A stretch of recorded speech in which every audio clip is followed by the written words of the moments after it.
वो इस गैर मुतवक्के थप्पड़ पर न सिर्फ हैरान बल्कि अचानक सहम गई थी और गाल पर हाथ रखे धीरे धीरे पीछे हटते हुए सोफे पर ढह गई। तो अगले पल बेगम आफंदी उसके करीब आकर रो रही। मैंने तुम्हें एसफंजार का फोन अटेंड करने से मना किया था, तुमने मेरी बात सुनी नहीं या समझी नहीं थी। जानती हो कौन है वो अगर जवाब देना भी चाहती तो नहीं दे सकती थी क्योंकि उसकी सांसें तक रुक गई थीं।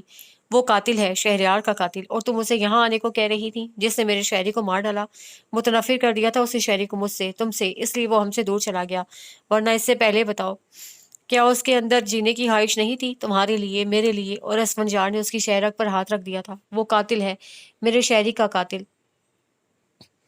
बेगम आफंदी अचानक टूट कर रोने लगी तो वो जो गाल पर हाथ रखे फटी फटी आंखों से उन्हें देखे जा रही थी, उनके रोने से यकलख्त उसके वजूद में बिजली सी दौड़ गई। मामा, मामा, आई एम सॉरी, प्लीज मुझे माफ कर दें, मैं ये सब नहीं जानती थी।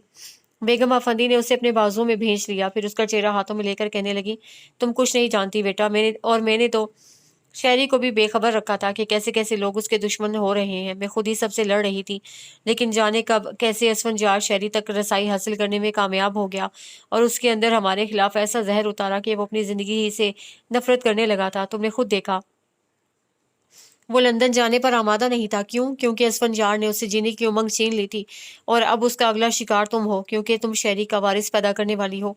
मेरी बात समझ रही हो ना? वो जो गुमसुम सी उन्हें देखे जा रही थी, उनकी आखिरी बात पर ही समझ कर इस बात में सर हिलाया था। फिर उनके हाथ थाम कर बोली, मामा मुझे बहुत डर लग रहा है।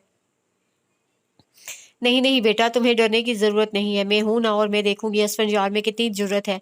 इस घर में आना तो दूर की बात, वो इस शहर में दाखिल नहीं हो सकता। उनके लहजे में जहर असफंजार के लिए था। फिर उसका गाल थपक कर बोली, तुम अब मोहतात रहना। असफंजार किसी भी अनजान शख्स का फोन आए तो साफ इनकार कर देना कि तुम बात नहीं करना चाहती, और मुझे जरूर बताना। जी, जाओ अब तुम आराम करो, अपने दिल और जहन पर कोई बोझ नहीं डालना। एंड आई एम सॉरी कि तुम्हारे मुंह से असफंजार का नाम सुनकर मैं बिल्कुल आपे से बाहर हो गई थी। बेगम आफंदी ने उसे तसल्ली देने के साथ अपने रवैये पर माजरत भी की तो उसका दिल मजीद सहम गया, क्योंकि वो भूली नहीं थी कि बेगम आफंदी ने एक बार पहले भी उससे वो भूली नहीं थी कि बेगम आफंदी ने एक बार पहले भी उससे माफ़ी मांगी थी, और उसके साथ ही उसे जिस तरह शहरयार की नज़रों में दो कौड़ी का करने की सही की थी, उसे वो उनकी नफरत से ज़्यादा मोहब्बत के मुजाहरे से डरने लगी थी।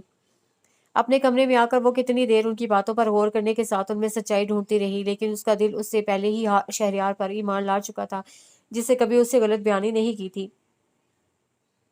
इस वक्त भी उसका लहजा सच्चाइयों से चूर था जब उसे कहा था, महरूमियों में पलने वाले मेरे वो बहन भाई, सब कुछ उनका है, तुम कोई दावा नहीं करना। फिर कैसी आजिज़ी थी। सुनो, अब असफंजार का फोन आए तो उनसे कहना फौरन यहाँ आ जाए या अपना आता पता बता दे, मैं खुद जाकर उन्हें ले आऊंगा।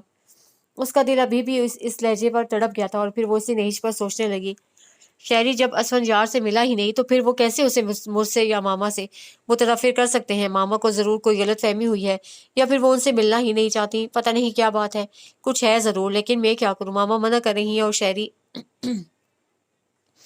वो उलझने लगी कि किसकी माने, जो मौजूद है या जो चला गया है। बेशक जाने वाला लौट कर नहीं आ सकता, लेकिन वो उसकी नफी नहीं कर सकती थी।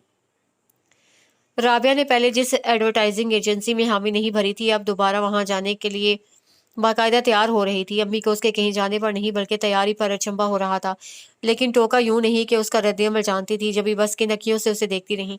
अच्छा अम्मी, राबिया बैग कंधे पर डालकर अम्मी से मुखातिब हुई, तब वो रह नहीं सकी। कहाँ जा रही हो? जॉब के लिए, वो अपने सरापे का जायजा लेते हुए बोली। अफान से पूछा तो पूछ लिया था। अम्मी ने गुज़श्ता की तरह अब भी उसे एहसास दिलाने की कोशिश की तो वो नागवारी से बोली, क्यों, उनसे क्यों पूछूंगी, अलबत्ता बता दिया था। क्या क्या बताया था? अब अम्मी पूरी तरह उसकी तरफ मुतवज्जे हो गई। फिर उससे क्या कहा? कह रहे थे क्या जरूरत है, जो तुम्हारा खर्चा है मुझसे ले लिया करो। उसने बताकर नखवत से सर झटका, लेकिन अम्मी उस बात से ही खुश हो गई थी। ठीक तो है। क्या ठीक है? जिस शख्स से मेरा कोई वास्ता कोई ताल्लुक ही नहीं, उससे मैं खर्चा लूं? क्यों? क्यों वास्ता ताल्लुक नहीं? निकाह में हो उसके। अच्छा बस, मेरा मूड खराब नहीं करें, मैं जा रही हूँ। वो कहकर तेजी से बाहर निकली थी, और अपना मूड ठीक रखने की खातिर अम्मी की बातों को सोचने के बजाय तमाम रास्ता वो आगे का सोचती रही, क्योंकि उसे यकीन था कि उसकी जबरदस्त पजीराई होगी, और वाकई उसका यकीन सच साबित हो गया। मोस्ट वेलकम मिस राबिया, मैं बड़ी शिद्दत से आपका मुंतजिर था। जिस शख्स ने उसे मॉडलिंग की ऑफर की थी वो उसे देख कर खिल गया था। Thank you. वो कजन बेनियाजी दिखाती बैठ गई तो पूछने लगा, क्या मंगवाओ आपके लिए, कोल्ड ड्रिंक या? नो थैंक्स, पहले काम की बात होनी चाहिए। उसने सहूलियत से मना करके कहा। वो भी हो जाएगी, वो लापरवाही से बोला, लेकिन फिर उसे संजीदा देखकर खुद भी संजीदा शक्ल बनाकर पूछने लगा, हाँ तो क्या सोचा आपने? किस बारे में? मॉडलिंग। अभी उसे इसी कदर कहा था कि वो बोल पड़ी, मॉडलिंग में ज़रूर करूंगी, लेकिन अभी फ़ौरन नहीं। कुछ अर्सा मैं ऑफिस वर्क करना चाहती हूँ, उसके बाद मॉडलिंग की तरफ आऊंगी। आपके पास जगह है तो ठीक, वरना मैं कहीं और ट्राई कर लूंगी। जगह क्यों नहीं, आपके लिए बहुत जगह है। कहें तो मैं अपनी कुर्सी आपके लिए छोड़ दूं? वो वालिहाना नजरें उस पर जमाए बाकी उठ खड़ा हुआ तो वो अंदर ही अंदर महजूज होकर बोली, मैं आपकी जगह लेने नहीं आई मिस्टर तौसीफ आलम। जी तौसीफ आलम साहब, मैं जॉब के लिए आई हूँ। इतने दिन मैंने सोचने में नहीं गुजारे, क्योंकि फैसला तो मैंने यहाँ से जाते ही कर लिया था, लेकिन फैमिली में एक अचानक से आने के बायस में आपसे फौरन रब्ता नहीं कर सकी।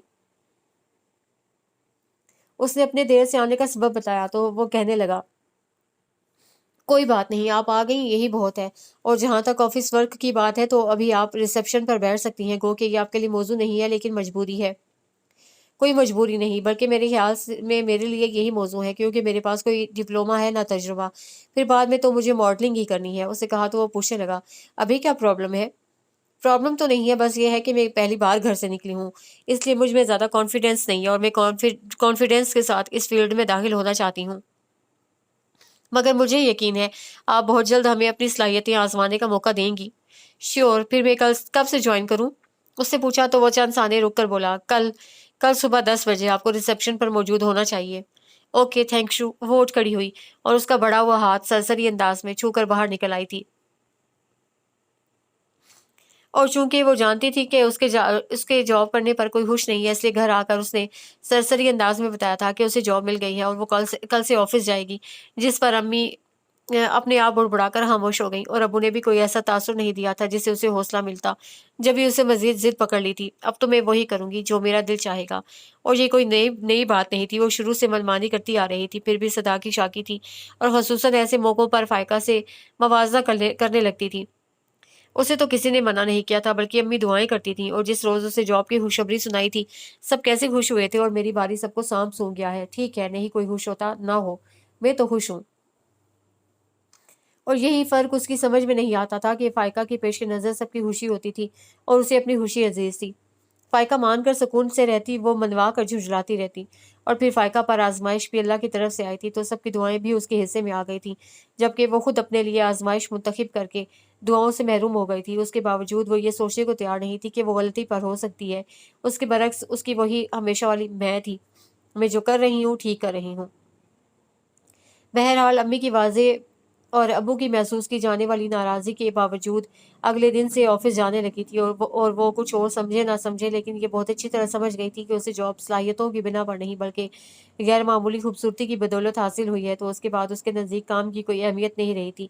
उसे हसीन सी हसीन नज़र आना चाहिए। जब भी वो अपने आप पर पहले से ज़्यादा तवज्जो देने लगी थी, और 1 डेढ़ घंटा तैयारी पर सर्फ करके जब वो ऑफिस जाती, तो तौसीफ आलम जिस अंदाज में उससे उसकी पजीराई करता और फिर जिस अंदाज से उसे सराहता, उससे वो मज़ीद अपने आप को बहुत कुछ समझने लगी थी। इस वक्त तौसीफ आलम उसे सराहने के बाद बोला था, मेरा ख्याल है तुम में कॉन्फिडेंस की कमी नहीं है, तुम आराम से मॉडलिंग कर सकती हो। करूंगी, ज़रूर करूंगी, जल्दी क्या है? वो कज़न लापरवाही दिखाती थी। क्लाइंट्स जल्दी मचा रहे हैं, उन्हें 1 हफ्ते में ऐड चाहिए, अगर हमने तैयार नहीं किया तो वो किसी और कंपनी से रुजू कर लेंगे। तौसीफ आलम अंदर से ख्वाह कितना झुंझलाया, लेकिन उसे नरमी से समझाने की कोशिश की थी। तो आप किसी और मॉडल से करवा लें।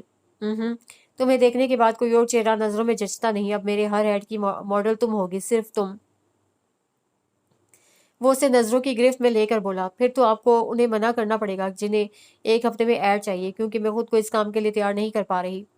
वो कुछ सोचते हुए अंदाज में बोली, फिर उसे खामोश देकर कहने लगी, मेरा ख्याल है आप अपना नुकसान नहीं करें, और अभी किसी भी तुम्हारे लिए सारे नुकसान बर्दाश्त कर लूंगा। वो उसकी बात पूरी होने से पहले बोल पड़ा, सबको मना कर दूंगा जब तक तुम तैयार नहीं हो जाती। कितना वक्त लगेगा तुम्हें? साल, 2 साल, 10 साल? नहीं नहीं। वो हंस पड़ी, बड़ी दिल आवेज सी हंसी थी। तौसीफ आलम के दिल में घुंघरू बजने लगे थे। फिर बस 1 महीना या ज़्यादा से ज़्यादा 2 महीने। वो उसके चेहरे पर अंदरूनी जज्बात का अक्स देखकर कदरे नर्वस हो गई थी। ओके, मेरी एजेंसी में 2 महीने से पहले कोई नया ऐड नहीं बनेगा। उसे कहा तो वो इछला कर बोली, और अगर मैं इससे पहले पहले तैयार हो गई, ये मेरी खुशकिस्मती होगी। वो फौरन बोला तो वो फिर खिलखिला कर हंसी थी। ابرار قریشی کے آفس میں داخل ہونے والا شخص اسفندیار آفندی تھا، جو کہ شہریار آفندی سے بہت زیادہ مشابہت نہیں رکھتا تھا، لیکن جیسے ایک باپ کی اولاد میں بہت سی باتیں یا خصوصیات مشترک ہوتی ہیں کہ دیکھنے والا از خود جان لیتا ہے، تو اسی طرح ابرار قریشی اسے دیکھ کر ٹھٹکے تھے، لیکن پھر بھی سوالیہ انداز میں صرف جی کہا تھا۔ I am Asfandyar Afandi. اسفندیار کا لہجہ حد درجہ سنجیدگی لیے ہوئے تھا اور تعارف کے ساتھ ہی بولے تھے، مجھے ابرار قریشی صاحب سے ملنا ہے۔ جی میں ہی ابرار قریشی ہوں۔ ابرار قریشی نے فوراً اٹھ کر مسافے کے لیے ہاتھ بڑھا دیا۔ السلام علیکم، اینڈ آئی ایم سوری کہ میں آپ کو پہچان نہیں سکا۔ اسفندیار نے ان کا ہاتھ تھام کر کہا، ہم شاید پہلی بار مل رہے ہیں، پلیز تشریف رکھیں۔ ابرار قریشی نے قدرے شگفتگی سے نہ پہچاننے کا سبب جتا کر انہیں بیٹھنے کو کہا۔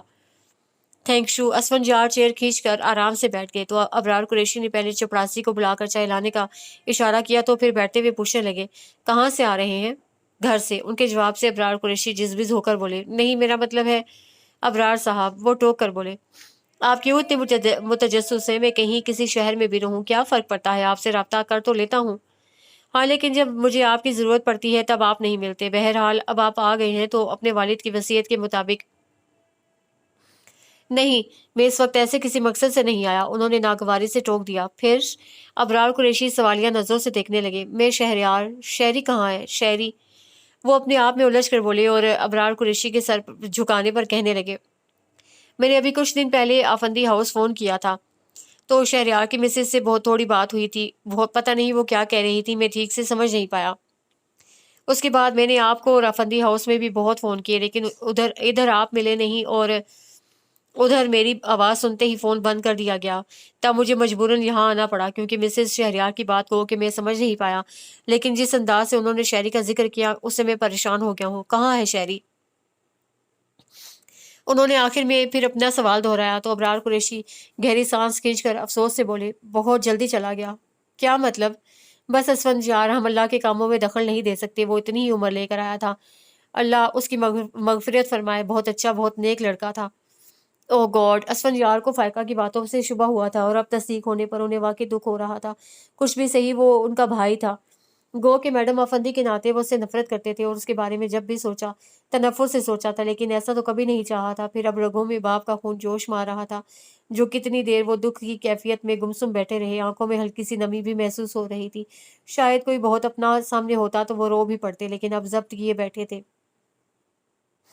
چپڑاسی چائے کی ٹرے رکھ گیا تھا۔ ابرار قریشی ان کی کیفیت سمجھ رہے تھے، جب بھی شہریار کے بارے میں مزید کچھ نہیں کہا اور چائے کا کپ ان کے سامنے رکھ کر بولے، چائے پیجیے۔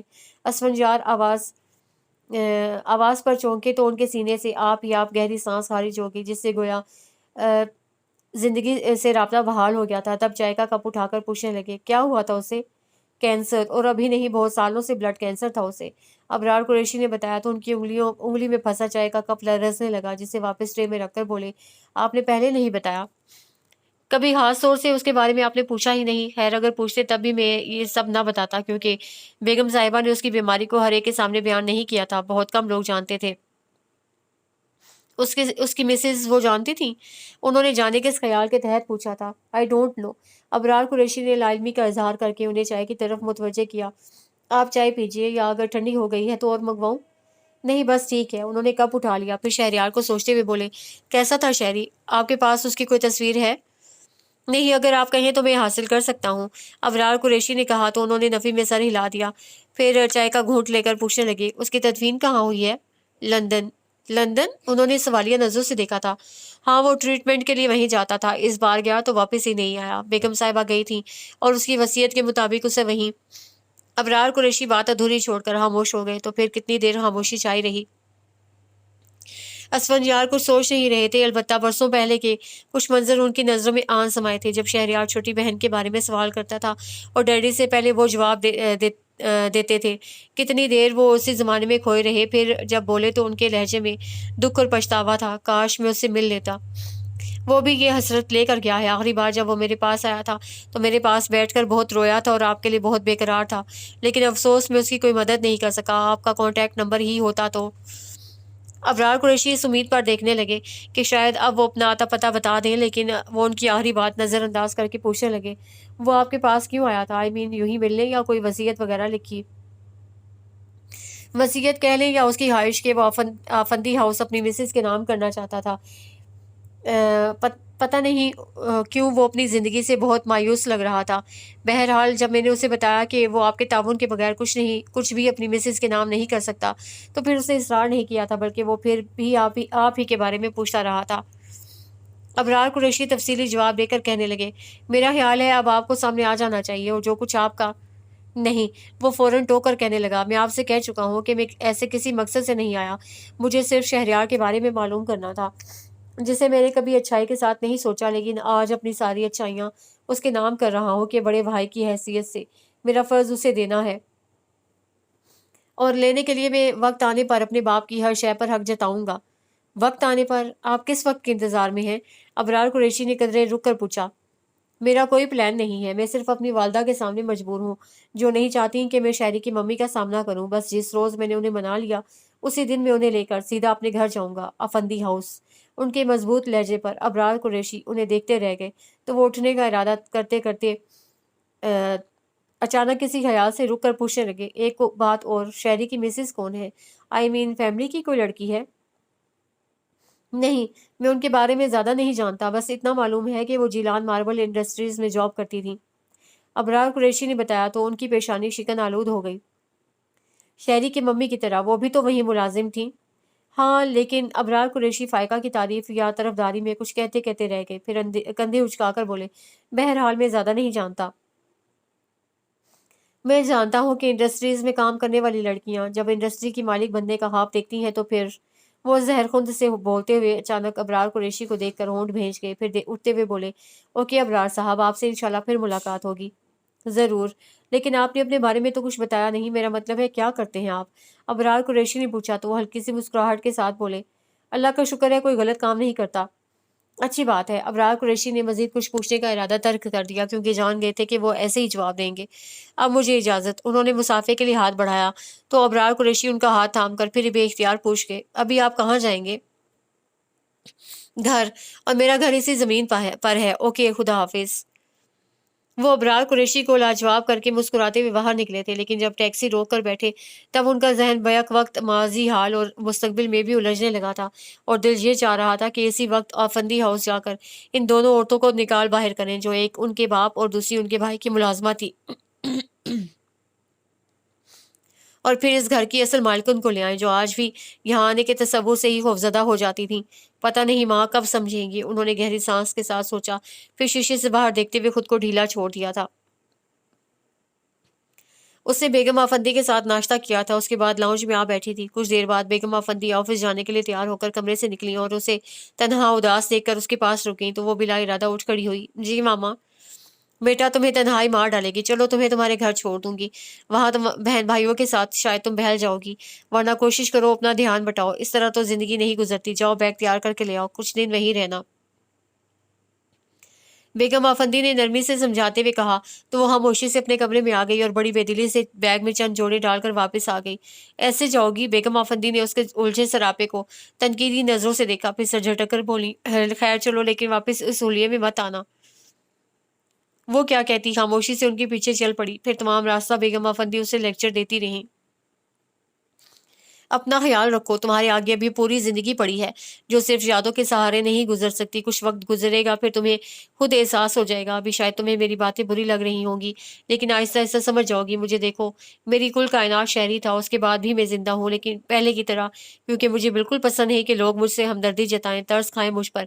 तुम भी अपने अंदर हौसला पैदा करो। कमजोर औरत की हैसियत एक खिलौने से बढ़कर नहीं होती। तुम मेरी बात समझ रही हो ना? उसे सिर्फ सर झुकाने पर इक्तफा किया, तो बेगम आफंदी एक नज़र उस पर डालकर खामोश हो रही। फिर जब उसके घर के सामने गाड़ी रुकवाई तो कहने लगी, कुछ दिन आराम से यहाँ रहो, और अगर कहीं जाने आने को दिल चाहे तो फ़ोन कर देना, मैं गाड़ी भिजवा दूंगी। और हाँ, बैग में कुछ पैसे वैसे भी रखे हैं या नहीं? उसने नफी में सर हिला दिया। बेवकूफ़! उन्होंने अपने पर्स में से निकाल कर कुछ नोट उसे थमा दिए। जाओ, अपना ख्याल रखना। आप अंदर नहीं आएंगी? उसके लहजे में बेचारगी थी। मुझे देर हो रही है। बेगम आफंदी ने एक तरह से इनकार कर दिया, तो वो आजिज़ी से बोली, लेकिन मामा, मैं अकेली। हाँ, यहाँ से तुम्हें अकेले चलना है, जहाँ तक चल सको। बेगम आफंदी ने कहकर उसकी तरफ का दरवाज़ा खोल दिया, तो वो मायूस होकर अपना बैग खींचती हुई उतरते ही गेट की तरफ बढ़ गई, और जैसे ही बेल का बटन पुश किया, इधर बेगम आफंदी ने ड्राइवर को चलने का इशारा कर दिया था। उसे धुंधलाई आंखों से गाड़ी को जाते देखा, फिर दोबारा बटन पर उंगली रखी थी कि गेट खुलने के साथ अब्बू सामने आ गए और उसे देखकर बेख्तियार वहीं उसे सीने से लगा लिया। फिर इसी तरह अंदर ले आए तो अम्मी ने पहला सवाल वही किया जिससे वो खाइफ थी। किसके साथ आई हो? मामा, मामा के साथ। वो अब्बू से अलग होकर अम्मी के गले लगकर बोली तो उसकी आंखों से झड़ी लग चुकी थी। रोती क्यों हो बेटा? अब्बू का अंदाज ऐसा था जैसे हम मर गए हैं क्या, जिससे वो और शिद्दत से रोने लगी। तभी राबिया कमरे से निकल कर आई और कुछ देर रुक कर सूरत हाल समझने की कोशिश की, फिर उसे अम्मी से अलग करके बोली, अजीब है आप लोग भी, पहले से बिठाएं तो सही, चलो तुम अंदर चलो। हाँ अंदर ले जाओ, अम्मी अपने आंसू पोंछते हुए बोली। वो राबिया के सहारे कमरे में आ गई और दुपट्टे के पल्लू से आंखें साफ करने लगी, लेकिन आंसू खुश्क नहीं हो रहे थे। सुनो, राबिया उसकी ठोड़ी छूकर कहने लगी, मैं तुम्हें रोने से मना नहीं करूंगी, लेकिन अम्मी अब्बू का ख्याल कर लो, उनके सामने मत रो, क्योंकि अम्मी वैसे ही तुम्हारे लिए बहुत रोती हैं। फिर अभी तो वो मामू जी के लिए इतनी परेशान है। मामू जी क्या हुआ उन्हें? वो रोना भूल गई। बस अल्लाह ने बचाया है, बहुत सीरियस हार्ट अटैक हुआ था उन्हें। राबिया ने बताया तो वो मजीद परेशान हो गई। 15 दिन हो गए हैं, वैसे अल्लाह का शुक्र है आप बहुत बेहतर हैं। राबिया ने उसकी परेशानी देखते हुए तसल्ली भी दी। मुझे मुझे क्यों नहीं इतला दी? तुम पहले अपने आप को तो संभालो, कितनी कमजोर हो गई हो, डिलीवरी कब है तुम्हारी? राबिया ने टोकने के साथ पूछा तो वो रूठे लहजे में बोली, पता नहीं। क्या मतलब तुम्हें नहीं पता? बस छोड़ो ना, तो मुझे मामू जी का बताओ, वो कहाँ है, हॉस्पिटल या घर आ चुके हैं? और माशाल्लाह काफी बेहतर हैं, तुम्हें ज्यादा परेशान होने की जरूरत नहीं है, इज़ाम भाई ने इसीलिए तुम्हें बताने को मना किया था। राबिया कहते हुए उठ खड़ी हुई तो वो पूछने लगी, इज़ाम भाई ठीक है? हाँ, उधर मामू जी की वजह से नहीं आ पा रहे, वरना अक्सर आते रहते हैं और तुम्हारा भी पूछते हैं, बल्कि शायद तुम्हारा पूछने ही आते हैं। राबिया ने सीधे साधे अंदाज में कहा, इसलिए उसे तवज्जो नहीं दी और अपनी ही रो में बोली थी, मैं जाऊंगी मामू जी को देखने। अच्छा अभी तो तुम आराम करो, कुछ खाने को लाऊं तुम्हारे लिए? राबिया अलमारी का पट खोलकर उसकी तरफ पलटी तो वो तकिए के साथ कमर टिकाते हुए बोली, नहीं अभी तो मैं नाश्ता करके आई हूँ, अम्मी को भी मना कर दो मेरे लिए कुछ ना बनाए, वो अब्बू को सी ऑफ करने के बाद ही कुछ बनाने का सोचेंगी, मैं जब तक इस्त्री कर लूँ। राबिया ने अपना सूट निकालते हुए कहा तो उसे यूं ही पूछ लिया, कहीं जाने का प्रोग्राम है? ऑफिस में जॉब कर ली है ना? राबिया अब उजरत दिखाने लगी थी। अच्छा कहाँ? उसने कोशिश में इश्तियाक जाहिर किया।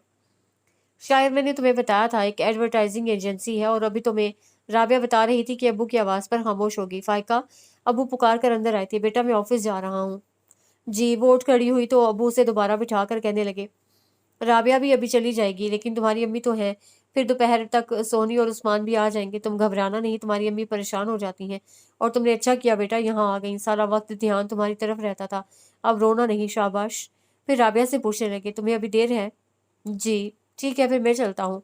अब वो उसका सर थपक कर चले गए तो उसने एक नज़र राबिया को देखा, फिर तकिए पर सर रखकर अपने आप बोलने लगी थी, लगता है तकदीर ने हमारे माँ बाप के साथ मजाक किया है, पहले हम दोनों को रुखसत करने की खुशी दी और अब हम दोनों को देख कर उनके दिलों पर जाने कैसी क़यामत गुजरती होगी। तौबा, अब मैं कभी उनके सामने नहीं रोऊंगी, मेरी ज़ात से उन्हें खुशी नहीं मिली तो दुख भी नहीं मिलने चाहिए। राबिया ने पलट कर उसे देखा, फिर अपने कपड़े कपड़े लेकर वॉशरूम में चली गई तो दरवाज़ा बंद होने की आवाज़ पर वो चौंकी थी और चाहा कि उठकर अम्मी के पास चली जाए, लेकिन एक तो ऐसी हालत में थी, दूसरे कमज़ोरी के बायस उसे बार बार उठा बैठा नहीं जाता था, इसलिए चाहने के बावजूद उठ नहीं सकी और वहीं अम्मी का इंतज़ार करने लगी। उसने मामू जी के यहाँ जाने के लिए बेगम आफंदी को फ़ोन करके उनसे इजाज़त ली तो उन्होंने गाड़ी भिजवा दी थी। वो शाम से कुछ पहले अम्मी के साथ मामू जी के यहाँ आ गई और चूँकि वापसी के लिए अम्मी ने कहा था कि इज़ाम छोड़ जाएंगे, इसलिए उसने वहीं से ड्राइवर को वापस भेज दिया और अम्मी के साथ घर में दाखिल हुई। तो पहली बार वो अंदर से बिल्कुल खाली थी, वरना हमेशा इस दरवाजे पर कुछ कहने, कुछ सुनने और एक जुस्तजू लिए आती थी। तो उसका दिल एक अनजानी खुशी से हमकिनार होकर धड़कता था और जितनी देर निज़ाम के पास बैठती अपने दिल का दामन फैलाए रखती कि जाने कब कोई लम्हा गुलाब हो वो उसकी सारी ज़िंदगी को महका दे। इसी जुस्तजू में वो एक बार उनका हाथ हाथों में लेकर बोली थी, कभी कभी मेरा दिल चाहता है मैं आपका हाथ थाम कर बहुत दूर निकल जाऊं, पता नहीं वो कौन सी मंजिल है जो मुझे अपनी तरफ बुलाती है और मुझे लगता है मैं बिना आपके साथ के उस तक नहीं पहुंच सकूंगी। आप ही क्यों इज़ाम भाई, मुझे किसी और का ख्याल क्यों नहीं आता? और उनके नज़रअंदाज करने पर बिखरने लगी थी। खुदा के लिए इज़ाम भाई मेरी बात का जवाब दें, आप खुदा तो नहीं है, फिर मैं हर मुश्किल घड़ी में आपको क्यों सोचती हूँ? फिर बहुत आज़ुर्दगी में घिर कर उठी थी, कभी तो ऐ खुदा यहाँ से जाते हुए मेरे दामन में खुशियों के गुलाब खिले हों। और आज वो बिल्कुल खाली थी, कहने सुनने की जस्तजू ना, ख्वाहिश ना कोई जस्तजू। उसके बरक्स यूं लग रहा था जैसे वो आज यहाँ पहली बार आई हो। फायका, मामी जी ने उसे खींच कर गले लगाया। फिर अस्मा और उसके बाद मामू जी के पास बैठी तो बजाय उसके वो उसका हाल अहवाल पूछ रहे थे। वो मुख्तसरन जवाब देकर अम्मी को चलने का इशारा करने लगी तो अस्मा देख कर उछल पड़ी। क्या हो गया है तुम्हें? चलो हम बाहर चलते बैठते हैं। अस्मा यही समझी थी कि वो मामू जी को बीमार और कमज़ोर देखकर घबरा रही है। जब ही उसे उठाकर बरामदे में ले आई तो वो लंबे लंबे सांस लेकर बोली, आज सुबह से हब्स है, बहुत घुटन हो रही है। हाँ, अस्मा ने हैरान होकर उसे देखा, फिर अपने साथ बिठाकर कहने लगी, हब्स और घुटन तुम्हारे अंदर अपने अंदर है, वरना बाहर का मौसम तो बहुत खूबसूरत है। बारिश का इम्कान लग रहा है, अल्लाह करे जम के बरसे। फिर उसकी चादर का कोना खींच कर बोली, इसे तो उतारो, क्या मेहमानों की तरह बैठी हो? नहीं, बस ठीक है। उसने चादर मजबूती से पकड़ ली। कुछ भी कर लो, जाने नहीं दूंगी अभी, आराम से रात का खाना खा कर जाना। ये बताओ क्या खाओगी? अस्मा ने प्यार भरी दोस्त जमा कर पूछा।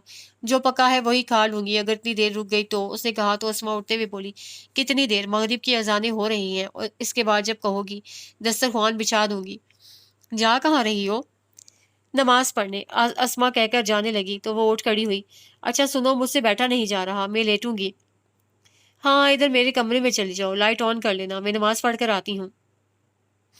जल्दी आना, वजीफा पढ़ने मत बैठ जाना इज़ाम भाई की तरफ। वो कमरे की तरफ बढ़ते हुए बोली, फिर एकदम रुक कर पूछने लगी, सुनो, इज़ाम भाई नहीं आए अभी? नहीं, देर से आते हैं। कभी देर से कभी जल्दी, कोई एक वक्त मुकर्रर नहीं है, अस्मा ने जाए नमाज बिछाते हुए कहा, फिर उसे देखने लगे। सॉरी, तुम नमाज पढ़ लो। वो जल्दी से कहकर अस्मा के कमरे में आ गई और लेट कर फिर लंबे लंबे सांस लेने लगी। शायद अंदर नए वजूद की गर्मी थी जो उसे किसी कल चैन नहीं आता था। घबराहट के साथ साथ सांस लेना दुश्वार हो जाता। परसों बेगम आफंदी उसे चेकअप के लिए ले गई थी तो उसे डॉक्टर को अपनी ये कैफियत बताई थी, जिस पर उसे तसल्ली देते हुए कहा था कि आखिरी 1-2 महीनों में ऐसा होता है, कोई तशवीश की बात नहीं है, तुम वॉक किया करो। और उसे कमजोरी के बायस ज्यादा चला नहीं जाता था, एक कमरे से दूसरे कमरे तक जाकर ही यहाँ पर जाती थी और ज्यादा देर तक कमर को सहारा दिए बगैर बैठना तो बहुत ही मुश्किल था। जब भी वो आकर लेट गई थी और कुछ देर यूं ही गर्दन घुमा घुमा कर एक एक चीज को देखती रही, फिर उसका ध्यान अपने आने वाले बच्चे की तरफ चला गया। उसे सोचते हुए उसके दिल में धीरे धीरे एक नया एहसास जागने लगा, तो वो उसे अपने जिंदा रहने की वजह भी में आने लगी और मकसद भी। दुनिया इसीलिए एक तवाजुन से कायम है, एक जाता है तो एक आता है। अगर दोनों में से कोई एक सिलसिला भी बंद हो जाए तो या तो सब खत्म हो जाएगा या अपनी जगह बनाने के लिए सब एक दूसरे को खत्म कर देंगे, जबकि वक्त मुकर्ररा तक दुनिया को इसी तरह कायम रहना है और निज़ाम हस्ती भी इसी तरह चलता रहेगा। जिसे अल्लाह ज़िंदा रखना चाहेगा, ज़िंदगी खुद उसे ढूंढती रहेगी, और जिसे अल्लाह अपने पास बुलाना चाहेगा, वो खुद ज़िंदगी से भागता रहेगा जैसे शहरी। उसकी सोचें बस एक पल को इस नुक्ते पर आकर ठहरी थीं, और एक पल में बड़ा कर्ब था, दिल को बहुत ज़ोर का धचका लगा था कि आंखें जलथल हो गईं। लेकिन उसने कमाल ज़ब्त से आंसुओं को छलकने से रोक लिया, क्योंकि अभी कल ही तो उसने तहैया किया था कि वो किसी के सामने नहीं रोएगी। गो कि अभी यहाँ कोई नहीं था, लेकिन अस्मा आने वाली थी। इसलिए उसने बहुत कोशिश से आंखों का सारा पानी अपने अंदर उतारा था कि अस्मा तेजी में आकर बोली, मैंने क्या कहा था, बारिश होगी? कहीं तो झड़ी लगनी थी। उसने सोचा, आओ ना बरामदे में बैठेंगे, बहुत तेज बारिश हो रही है। अस्मा ने पूरा दरवाजा खोलकर कहा तो ठंडी हवा का झोंका अंदर चला आया, जिससे उसके पूरे बदन में सर्द लहर दौड़ा दी। और ऐसी ही ठंडक वो चाहती थी। जब ही उठ गई और चादर अच्छी तरह लपेट कर बरामदे में आ बैठी। वाह रे अल्लाह ताला, मैंने आंसू रोके तो तूने आज सारा आसमान रुला दिया। अल्लाह करे सुबह तक किसी तरह बरसती रहे पुप्पो, तुम जा ही ना सको। अस्मा ने कहा। तभी मामी जी और अम्मी आ गई। हाँ, जब हम आए थे तो ऐसे कोई आसार नहीं थे। अम्मी ने ताज्जुब का इजहार किया तो अस्मा फौरन बोली, थे फूफो, आपने गौर नहीं किया होगा, मुझे तो सुबह से लग रहा था। अच्छा, हमारी तरफ धूप थी। अम्मी तख्त पर उसके पास बैठ गई, फिर उसका चेहरा देखकर पूछने लगी, तुम्हें ठंड तो नहीं लग रही? नहीं, ठंडक अच्छी लग रही है, वो चौंक कर बोली थी। जाओ अस्मा, चाय बना लाओ। मामी जी अस्मा को उठाकर उसकी जगह बैठ गई तो अम्मी ने ख्याल आने पर पूछा, इज़ाम आ गया? नहीं, अभी कहाँ आया? मामी जी बताकर तशवीश में मुब्तला हो गई। अल्लाह साथ खैरियत के लाए। यहाँ तो जरा सी बारिश में सड़कों पर सैलाब आ जाता है और बिजली चली जाए तो और मुसीबत। मामी जी अस्मा से कहे मोमबत्ती अभी से तलाश कर रखे, अंधेरे में परेशानी होगी। उससे कहा तो मामी जी उठ खड़ी हुई। ये तुमने ठीक कहा, मैं पहले तुम्हारे मामू के कमरे में रखा हूँ, उन्हें परेशानी ना हो। अम्मी घर कैसे जाएंगे? उसे कहा तो मामी जी जाते जाते रुक कर बोली, खैर है बेटी, अपने घर में बैठी हो, कोई फिक्र की बात नहीं। जी, वो खामोश हो रही। फिर मामी जी के जाते ही कुछ कहना चाहती थी कि अस्मा चाय लेकर आ गई, तो वो बस अम्मी को देख कर रह गई। फुप्पो, मैं बारिश को दुआएं दे रही हूँ, इसी बहाने आप रुकेंगी तो? अस्मा ने चाय की ट्रे रखते हुए कहा तो अम्मी ने उसका कान पकड़ लिया, तुम तो बहुत आती हो ना। आऊँगी फूफो, अब्बा अच्छे हो जाएँ फिर इंशाल्लाह ज़रूर आऊँगी। हाँ, अल्लाह तुम्हारे अब्बा को जल्दी अच्छा करे। बहुत मन्नतें मानी है मैंने, एक ही भाई है, मेरा अल्लाह सलामत रखे। अम्मी अनजाने में उसके ज़ख्मों को छेड़ रही थी। उम उम, मन्नतें, दुआएँ, ज़िंदगी का सौदा, क्या कुछ नहीं किया फिर भी वो चला गया। वो आसमान से लगी झड़ी को देखते हुए सोचने लगी। अस्मा खाने का इंतज़ाम करने दोबारा किचन में चली गई थी और अम्मी कुछ देर अपने आप जाने क्या बोलती नहीं, फिर घर फ़ोन करने का कहकर उठते हुए उसके कंधे पर हाथ रखा। तब वो चौंक कर उन्हें जाते हुए देखने लगी, फिर दीवार के साथ कमर लगाकर पेशानी घुटनों पर रख ली, क्योंकि बैठे-बैठे थक गई थी और इस ठंडे माहौल से उठने को दिल भी नहीं चाह रहा था। बारिश में भीगी हवा के झोंके बहुत सुकून दे रहे थे, जब भी वो हर तरफ से बेनियाज होकर रफ़ाकतों के उन लम्हों में खो गई थी जो उसकी ज़िंदगी थे। कितनी देर बाद खांसने की आवाज़ पर उसने पहले आंखें खोलकर समझने की कोशिश की, फिर घुटनों से पेशानी उठाई तो सामने इज़ाम पानी में शराबोर खड़े थे, और क्योंकि उसका पूरा वजूद चादर में लिपटा था, इसलिए इज़ाम की समझ में नहीं आ रहा था कि कौन है। जब ही खांस कर मुतवज्जे किया था और उसे देख कर वाकई हैरान हो गए, क्योंकि उसके आने का गुमान भी नहीं था। अस्सलाम वालेकुम, उसे सलाम किया, तब इज़ाम चौंक कर बोले, वालेकुम अस्सलाम, खैरियत से हो? आप कपड़े बदल लें, उसे जवाब से कतरा कर कहा। तो इज़ाम फ़ौरन अपने कमरे की तरफ बढ़ गई। पता नहीं अस्मा क्या कर रही है। वो इज़ाम के वापस आने से पहले वहाँ से उठ गई और किचन में झाँक कर अस्मा को देखा। फिर वहीं से पलट कर मामू जी के कमरे में आ गई। मैंने घर फ़ोन कर दिया है, अम्मी ने उसे देख कर कहा, तो वो समझ कर भी पूछने लगी, कैसे जाएँगे हम? अभी तो नहीं जा सकते, बारिश रुक भी जाए तो रास्ते में पानी कितना होगा? तुम्हारे अब्बू ने भी मना किया है इस वक़्त निकलने को। अम्मी ने कहा तो मामू जी और मामी जी भी उनकी तायद करने लगी। तभी इल्ज़ाम आ गए, अस्सलाम वालेकुम। शुक्र है, कैसे पहुंचे? अम्मी जी ने उनके आने पर शुक्र करने के साथ पूछा, तो वो अम्मी के पास बैठते हुए बोले, अल्लाह ने पहुंचाना था, पहुंचा दिया। फिर पूछने लगे, खाना खा लिया आप सबने? नहीं, अस्मा शायद रोटी डाल रही है, मैं देखती हूँ। मामी जी उठने लगी कि उसे रोक दिया। आप बैठे मामी जी, उसके साथ ही कमरे से निकल गई। फिर मामू जी के कमरे में ही सबने खाया। इस दौरान निज़ाम बारिश से होने वाले नुकसानात जो वो रास्ते में देखते आए थे बताते रहे, और आखिर में अस्मा की तरह बोले थे, चले पुप्पो, इसी बहाने आप तो रुकी और फायका भी। अस्मा ने कहा तो इज़ाम उसे देख कर बोले, फायका से कोई शिकायत नहीं है, ये कभी इस घर का रास्ता नहीं भूली। अब शायद भूल जाऊं, वो बिला इरादा कह गई। तो जहां इज़ाम चौंके वहां अस्मा ने फौरन टोका, क्यों? पता नहीं, वो कोई बात नहीं बना सकी। तो इज़ाम ने उसकी बेबसी महसूस करके बात बदल दी, अस्मा चाय लाओ और ज़रा जल्दी। अस्मा दस्तरख्वान समेट कर चली गई, तो वो अम्मी से कहकर अस्मा के कमरे में आ गई, क्योंकि सबके दरमियान बार बार पहलू बदलना अच्छा नहीं लग रहा था। बहरहाल अभी खाना खाया था, इसलिए वो कमरे में ही इधर से उधर टहलने लगी। जब अस्मा चाय लेकर आई, तब उसके साथ बैठते ही पूछने लगी, अम्मी कहाँ सोएंगी? बहुत जगह है, जहाँ दिल चाहेगा सो जाएंगी, अलबत्ता तुम बताओ, अस्मा ने उससे पूछा। मैं यहीं तुम्हारे साथ सोऊंगी, अगर तुम्हें एतराज ना हो तो, उससे कहा। तभी इज़ाम पुकार कर अंदर आ गए और चेयर खींच कर उसके सामने बैठते हुए बोले, मैंने तुम्हारा हाल अहवाल तो पूछा ही नहीं। मैं ठीक हूँ, उससे फौरन जवाब देकर गोया खुद को ठीक जाहिर करने की कोशिश की थी। उधर फुप्पो के यहाँ कब आई? कल, और कल ही मुझे मामू जी के हार्ट अटैक का पता चला, लेकिन मैं उस वक्त नहीं आ सकी, क्योंकि वो जाने के इस खौफ के तहत रवानी से बोलते हुए उन पर नजर पड़ी, तो वो सिर पिटाकर खामोश हो गई। तुम्हारी सास ठीक है? इज़ाम ने गालिबन बात करते रहने की गर्ज से पूछा। जी। ऑफिस जा रही हैं? जी। अच्छी बात है, इंसान को हिम्मत नहीं आनी चाहिए, और फिर खुदाई फैसले पर तो किसी का इख्तियार नहीं। इज़ाम ने जिस अंदाज से बात शुरू की, उससे अस्मा समझ गई कि वो उसके अंदर हिम्मत हौसला पैदा करने के लिए तवील लेक्चर देंगे, इसलिए ईशा की नमाज का कहकर उठकर चली गई। तो वो उन्हें उठाने की गर्ज से बोली थी, आप नमाज नहीं पढ़ेंगे? तुम क्यों नहीं पढ़ती? उन्होंने नरमी से टोका। फिर कहने लगी, अल्लाह की तरफ से नमाज अनमोल तोहफा है, उसे अपनी ज़िंदगी में इस कदर अहम कर लो जिस कदर खाना पीना। हम पर ख्वाह कितनी क़यामतें टूट पड़े, हमारा खाना पीना नहीं छूटता, फिर नमाज क्यों छोड़ें? नमाज में दिल लगाओ, सुकून मिलेगा और अल्लाह की मसलहतें भी समझ में आने लगेंगी। सुन रही हो ना? जी, उसे चौंक कर जी कहा, तो वो पूछने लगे, क्या सोचती रहती हो? कोई मसला है तो बताओ, या सारे सितम तन्हा अपनी ज़ात पर सहने का तहिया कर चुकी हो?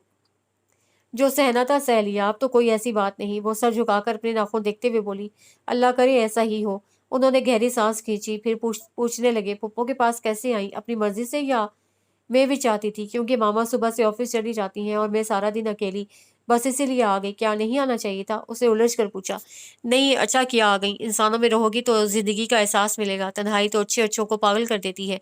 मैं मानता हूँ तुम पर पहाड़ टूटा है, लेकिन ये भी तो है कि अल्लाह किसी इंसान को उसकी बर्दाश्त से ज्यादा नहीं आजमाता। तुम अपनी हिम्मत और हौसला बुलंद बुलंद रखो, क्योंकि तुम्हें अभी बहुत जीना है, समझ रही हो ना? हाँ, जब तक जिंदगी है तब तक जीऊंगी, इससे पहले पता नहीं मेरे नसीब में और क्या क्या लिखा है। कितने दुख, कितनी आजमाइशें। वो मायूसी में घिर कर बोल रही थी। दुख और आजमाइशें ही क्यों, सुख और खुशियां भी तो हो सकती हैं। इल्जाम ने टोक कर कहा तो वो गहरी सांस सीने में दबाकर गोया हुई। मैं अपनी जिंदगी की सबसे बड़ी खुशी और सबसे बड़ा दुख झेल चुकी, इसके बाद तो सारे दुख सुख बेमायने रह गए हैं। अब तो यूं लगता है जैसे जिंदगी बस गुजरती चली जाएगी, या हो सकता है कहीं मैं थक कर बैठ जाऊं या खो जाऊं। फिर अचानक उन्हें देख कर पूछने लगी, एक बात बताएं इज़ाम भाई, अगर मैं कहीं खो जाऊं तो आप मुझे ढूंढेंगे? इज़ाम मुश्किल में पड़ गए थे, समझ में नहीं आया क्या जवाब दें, तो उससे पूछने लगे, तुम क्या चाहती हो? नहीं, आप मुझे ढूंढने का कभी सोचिएगा भी नहीं। उसे जितने आराम से कहा, इज़ाम उसी कदर हैरान हुए। क्या ऐसा मुमकिन है? क्यों नहीं? बेवकूफ़ लड़की, जब मैं खो गया था तब तुम क्यों परेशान थी और ये दुआ क्यों करती थी कि तुम्हारे पास एक परी आ जाए जो मुझे ढूंढ लाए। मैं तुम्हारी तरह परी का इंतजार नहीं करूंगा, खुद निकल खड़ा होऊंगा। इल्जाम के लहजे की गंभीरता ने उसे गुमसुम कर दिया था। बेगम अफंदी को बादलों की घिनगिरज सख्त नागवार लग रही थी। जब भी कमरे में आते ही उन्होंने खिड़कियां बंद करके पर्दे भी बराबर कर दिए, फिर अपनी जगह पर आकर लेट गई और सामने कैलेंडर पर किसी नए कॉन्ट्रैक्ट का की डेट देखते हुए उनका जहन फाइका की डिलीवरी की तरफ मुंतकिल हो गया। यानी डॉक्टर ने जो महीना और तारीख बताई थी, वो उस हिसाब से दिन शुमार करके सोचने लगी थी। अभी 1 महीना है, फिर मेरी आगोश में शहरी होगा। मैं फिर से माँ बन जाऊँगी, शहरी की माँ। फिर वही दिन लौट आएँगे। मैं शहरी को फिर से परवान चढ़ाऊँगी। जब वो मेरी उँगली थाम कर चलना सीखेगा, तो लोग हैरान होकर पूछेंगे कि ये कौन है, और मैं कहूँगी शहरी। मेरा शहरी लौट आया है। मैं अकेली हो गई थी ना, इसलिए वो मेरे पास वापस आ गया है।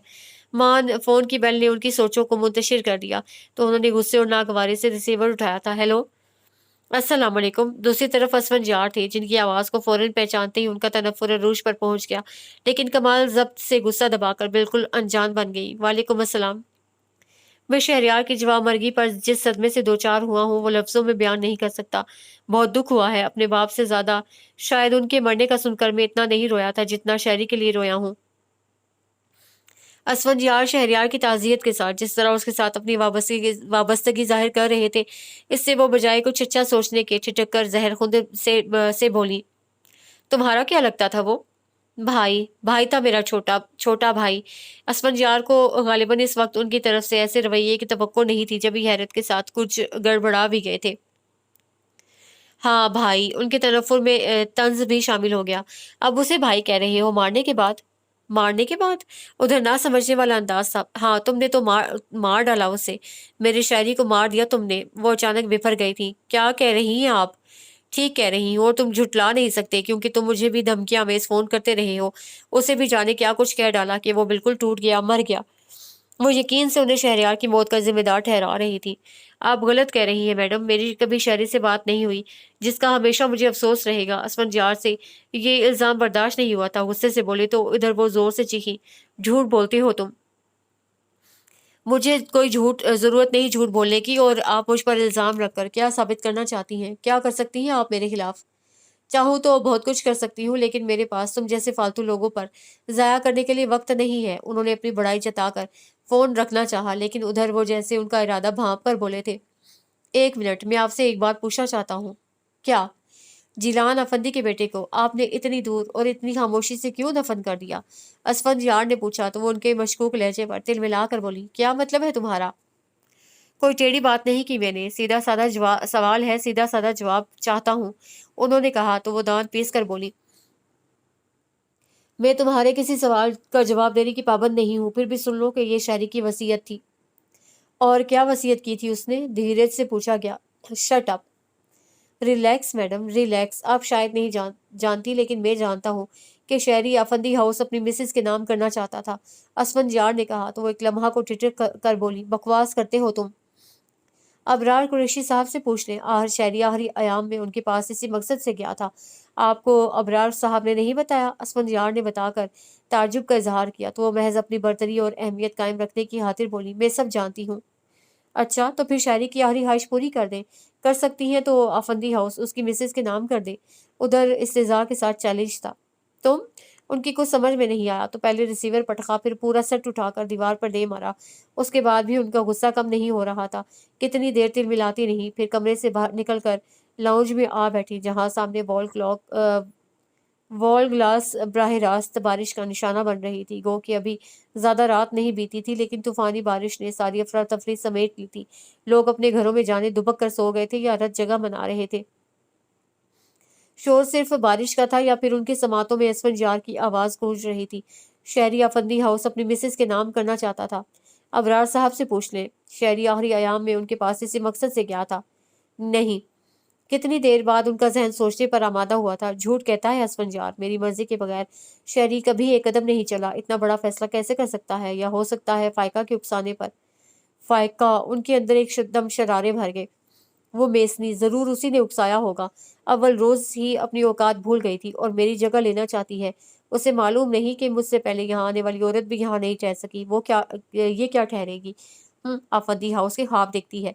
मेरे शहरी को बहका दिया, और अबरार कुरैशी ने भी मुझे नहीं बताया। क्यों? उन्होंने वॉल क्लॉक पर नजर डाली, फिर उसी वक्त अबरार कुरैशी के घर फोन कर डाला। हेलो। अबरार कुरैशी की बेटी की आवाज थी। अबरार साहब हैं, मैं बेगम आफंदी हूँ, वो कहकर इंतजार करने लगी। जी बेगम साहिबा, अस्सलाम वालेकुम। कदरे ताखिर से अबरार कुरैशी लाइन पर आए थे। सॉरी अबरार साहब, मैंने इस वक्त आपको डिस्टर्ब किया। वो सलाम का जवाब दिए बगैर बोली तो अबरार साहब ने भी कोई रस्मी बात नहीं की कही। जी फरमाइए। वो मुझे ये कहना था कि शहरी लंदन से जाने से पहले अपनी एक ख्वाहिश लेकर आपके पास गया था। उन्होंने बजाय उनसे तस्दीक करवाने के छूटते ही ये बावर करा दिया कि वो बेखबर नहीं है, और जाहिर है अबरार कुरैशी बौखलाए थे। कैसी ख्वाहिश? आप भूल गए, वो अफंदी हाउस अपनी मिसेस के नाम करवाना चाहता था। तो आपने इस सिलसिले में क्या कहा? उन्होंने कहा तो अबरार कुरैशी माजरत करते हुए बोले, सॉरी बेगम साहिबा, ये मुमकिन नहीं है। अबरार साहब, यहाँ कुछ भी नामुमकिन नहीं है। जिलान अफंदी की तहरीर करदा वसीयत यकीनन आपके पास होगी, आप चाहें तो। वो बज़ाहिर बहुत आराम से बात कर रही थी। नहीं बेगम साहिबा, मैं कोई गलत काम नहीं कर सकता। जिलान अफंदी की वसीयत के मुताबिक उनकी तमाम प्रॉपर्टी में असफंजार और शहरयार बराबर के हकदार हैं। आपको शहरी ने बताया होगा। अबरार कुरैशी ने कहा तो वो जो पूरे ध्यान से सुन रही थी बेनियाजी से बोली, हाँ बताया था। फिर आप बताएं, मैं क्या कर सकता हूँ? अबरार कुरैशी ने एक तरह से माजूरी जाहिर की थी। आप असफंजार से बात करें, आपका राब्ता तो है उसके साथ, उससे पूछें वो अफंदी हाउस से दस्तबरदारी की क्या कीमत लेगा। उन्होंने बहुत यकीन से उनका असफंजार से राब्ता जता कर कहा, माफ़ कीजिएगा बेगम साहिबा, मेरा असफंजार से कोई राब्ता नहीं है। अबरार कुरैशी कदरे रुक कर बोले थे। फिर कैसे राब्ता होगा? बल्कि आप मुझे ये बताएं कि ये असफंजार कहाँ से आ गया। मेरा मतलब है, खुद आपने मुझसे कहा था कि जिलान आफंदी की पहली बीवी और बच्चे एक्सीडेंट का शिकार हो गए थे, फिर असफंजार जिंदा कैसे हो गया? वो अबरार कुरैशी पर हावी होने की कोशिश कर रही थी। मुझे नहीं मालूम बेगम साहिबा, मुझसे जो कुछ जिलान साहब ने कहा था मैंने आपसे वही कहा। उसके बाद असफंजार कहाँ से आ गया ये वही आकर बताएगा। मैं इसके बारे में कुछ नहीं जानता। ये जानते हैं कि वो जिलान आफंदी का बेटा ही है? उन्होंने कज़न सोचते हुए अंदाज में पूछा। मैं यकीन से नहीं कह सकता, सामने आकर अपनी पहचान करवाएगा तभी तो हम मानेंगे। अबरार कुरैशी ने इस बार खुद को उनके साथ शामिल करके गोया उन्हें इत्मीनान दिलाया था कि वो उनके वफादार हैं। हाँ, मैं भी यही कहना चाह रही हूँ, वो फौरन बोली थी। जी मैं समझ रहा हूँ, आप फिक्र नहीं करें। कोई ऐरा गैरा शख्स जिलान अफंदी का बेटा होने का दावा करके हमें धोखा नहीं दे सकता। हम पूरी तहकीक करेंगे और किसी भी सूरत में आपको परेशान होने की जरूरत नहीं है। मैं परेशान नहीं हूँ, मैं तो बस शहरी की ख्वाहिश। असल में मैं इस वक्त बिल्कुल अकेली हूँ और मुझे शहरी बहुत याद आ रहा है। वो जानबूझकर बेरब्त बोल रही थी ताकि अबरार कुरैशी उनकी तमाम गुफ्तगू बेमायनी करार दे दे। बेगम साहिबा, अल्लाह आपको सब्र दे, दुआ करें, उन्होंने कहकर सिलसिला मुनक़ता कर दिया और फिर नए सिरे से उन सारी बातों को सोचने लगी थी। रात भर की बारिश के बाद अब सुबह बहुत उजली उजली निखरी निखरी थी। साफ शफाफ आसमान लग रहा था, जैसे सारा गुबार निकाल कर हल्का फुल्का हो गया हो। उसकी नीलाहटें आंखों को गहरा कर रही थी। वो बरामदे में रुक कर आस पास का जायजा ले रही थी। नीले आसमान से होती उसकी नजरें कुछ देर नीम के पेड़ पर ठहरी, फिर क्यारी में झूमते पौधों को देखते हुए वो अम्मी को पुकार कर बोली, अम्मी नाश्ता करते ही निकल चलेंगे। क्यों? अम्मी के बजाय इज़ाम की आवाज़ पर उसे पलट कर उन्हें देखा, फिर पूछने लगी, अम्मी कहाँ चली गई? अंदर गई हैं, चलो अस्मा ने नाश्ता रख दिया है। इज़ाम कहते हुए आगे बढ़ गए तो वो उनके पीछे चली आई और मामू जी को सलाम करके अम्मी के पास बैठते ही फिर बोली, नाश्ता कर ले फिर चलते हैं। क्यों बेटी, काहे की जल्दी है? पीछे कोई काम अधूरे छोड़ आई हो? मामी जी ने टोकते हुए कहा तो वो साफ गोई से बोली, नहीं मामी, असल में मामा का कुछ पता नहीं कब बुला लें। खैर है, अभी 2 दिन तो कल हुए हैं, बुलाएं भी तो मना कर देना। मामी जी ने कहा तो वो अंदर ही अंदर जिस सी होकर बोली, नहीं मामी जी, वो भी तो अकेली हैं, शायद रात में उन्होंने इधर फोन किया हो। अच्छा नाश्ता करो, तुम्हें ज्यादा हर एक की फिक्र रहती है। अस्मा ने उसे नाश्ते की तरफ मुतवज्जे करने की गर्ज से कहा तो उससे पहले अम्मी को देखा, फिर अपनी प्लेट पर झुक गई। लेकिन उसके जहन पर बेगम आफंदी सवार थी, इसलिए कोई चीज उसकी हलक से नहीं उतर रही थी। वह मुश्किल एक स्लाइस, वो भी चाय के घूंट ले लेकर हलक से उतारा, और इससे पहले कि सब इसरार करते वो उठकर अस्मा के कमरे में चली गई तो अम्मी फिक्रमंदी से बोली, समझ में नहीं आता इस लड़की का क्या होगा। इसके सास क्या चाहती हैं? मामू जी ने पूछा तो अम्मी समझी नहीं। क्या मतलब, क्या चाहती हैं? उसे अपने पास रखना चाहती हैं क्या? पता नहीं, कुछ कहा तो नहीं, उन्होंने अलबत्ता हक जता रही हैं। अम्मी ने बताया तो मामू जी चौंक कर पूछने लगे, कैसा हक? यही कि उनकी मर्जी के बगैर फाइका कहीं आ जा नहीं सकती। यहाँ आने के लिए भी पहले उसे उन्हें फोन करके इजाजत ली है, और उन्होंने गाड़ी भेजी, तो उसका क्या मतलब है? यही कि फाइका उनकी बहू है, मामी जी ने पुरसोच अंदाज में कहा तो अम्मी तायद के साथ बोली, हाँ, और मुझे इससे इनकार नहीं है, लेकिन ये हमेशा तो नहीं रहेगी। नहीं, अभी जब तक वो ख्याल कर रही है करने दो, रिश्ते नाते एकदम से नहीं तोड़े तोड़े जाते, आहिस्ता आहिस्ता जब उन्हें सब्र आ जाएगा और फायका को भी, तो फिर ये खुद ही चली आएगी। मामू जी ने धीरज से समझाते हुए कहा, हाँ, हम भी इसलिए खामोश है कि अभी गम ताज़ा है, वरना सच पूछे तो अब मेरा दिल उसे वहां भेजने को नहीं चाहता, क्योंकि सास तो सुबह की गई शाम में आती है, और ये बेचारी अकेली जब भी इतनी कमजोर और निढाल हो गई है। अम्मी की मजबूरी और बेबसी पर निजाम ने उन्हें तसल्ली दी, ठीक हो जाएगी पप्पू, आप परेशान ना हो। परेशानी तो मुकद्दर में लिखी है, इतने अरमानों से बेटियां ब्याही थी। अम्मी ने आ भर कर कहा तो मामी जी पूछने लगी, राबिया का क्या सोचा? हम क्या सोचे, वो हमारी मानती कब है, जो दिल में आता है करती है, नौकरी कर रही है अब। अम्मी के लहजे में अब तासुफ सिमट आया था। मर्जी उसकी, हालांकि अफान ने यहाँ बैठी को खर्चा देने को कहा है, लेकिन नहीं, कहती है मैं क्यों लूँ, मेरा उससे क्या ताल्लुक। अम्मी को जैसे दिल की भड़ास निकालने का मौका मिल गया था, क्योंकि घर में राबिया से कुछ कहती तो वो हत्ते से उखड़ जाती थी, और अब्बू को सुनना ही नहीं चाहते थे, या फिर एक ही जवाब देते, हम उसके साथ जबरदस्ती नहीं कर सकते। और यहाँ उनकी सुनी जा रही थी, इसलिए वो बोले जा रही थी। निजाम के इशारे पर अस्मा दस्तरखान समेट कर उठ खड़ी हुई तो वो खुद भी उसके साथ कमरे से निकल आए। फायका ने नाश्ता नहीं किया, खाना जल्दी पका लो, और अगर कुछ मंगवाना हो तो बताओ, मैं ला देता हूँ। वो इसी मकसद से अस्मा को उठा लाए थे। नहीं, फ्रिज में गोश्त रखा है, स्टोव के साथ दाल चावल बना लेती हूँ। फायका को पसंद भी है। अच्छी बात है, फायका है कहाँ? उन्होंने वापस पलटते हुए रुक कर पूछा, मेरे कमरे में होगी, आप और चाय पियेंगे तो बना दूँ? उससे जवाब के साथ पूछा तो वो मना करते हुए बोले, नहीं, बस तुम खाना तैयार करो, और हाँ, फायका को अपने पास बुला लो, अकेली बैठी कुड़ रही होगी। आप कहाँ जा रहे हैं? अस्मा ने फ्रिज में से गोश्त निकालते हुए पूछा। कहीं नहीं, अपने कमरे में हूँ। वो कहकर पलटे तो सामने फायका खड़ी थी, फौरन बोली, इज़ाम भाई, हमें घर छोड़ाएं।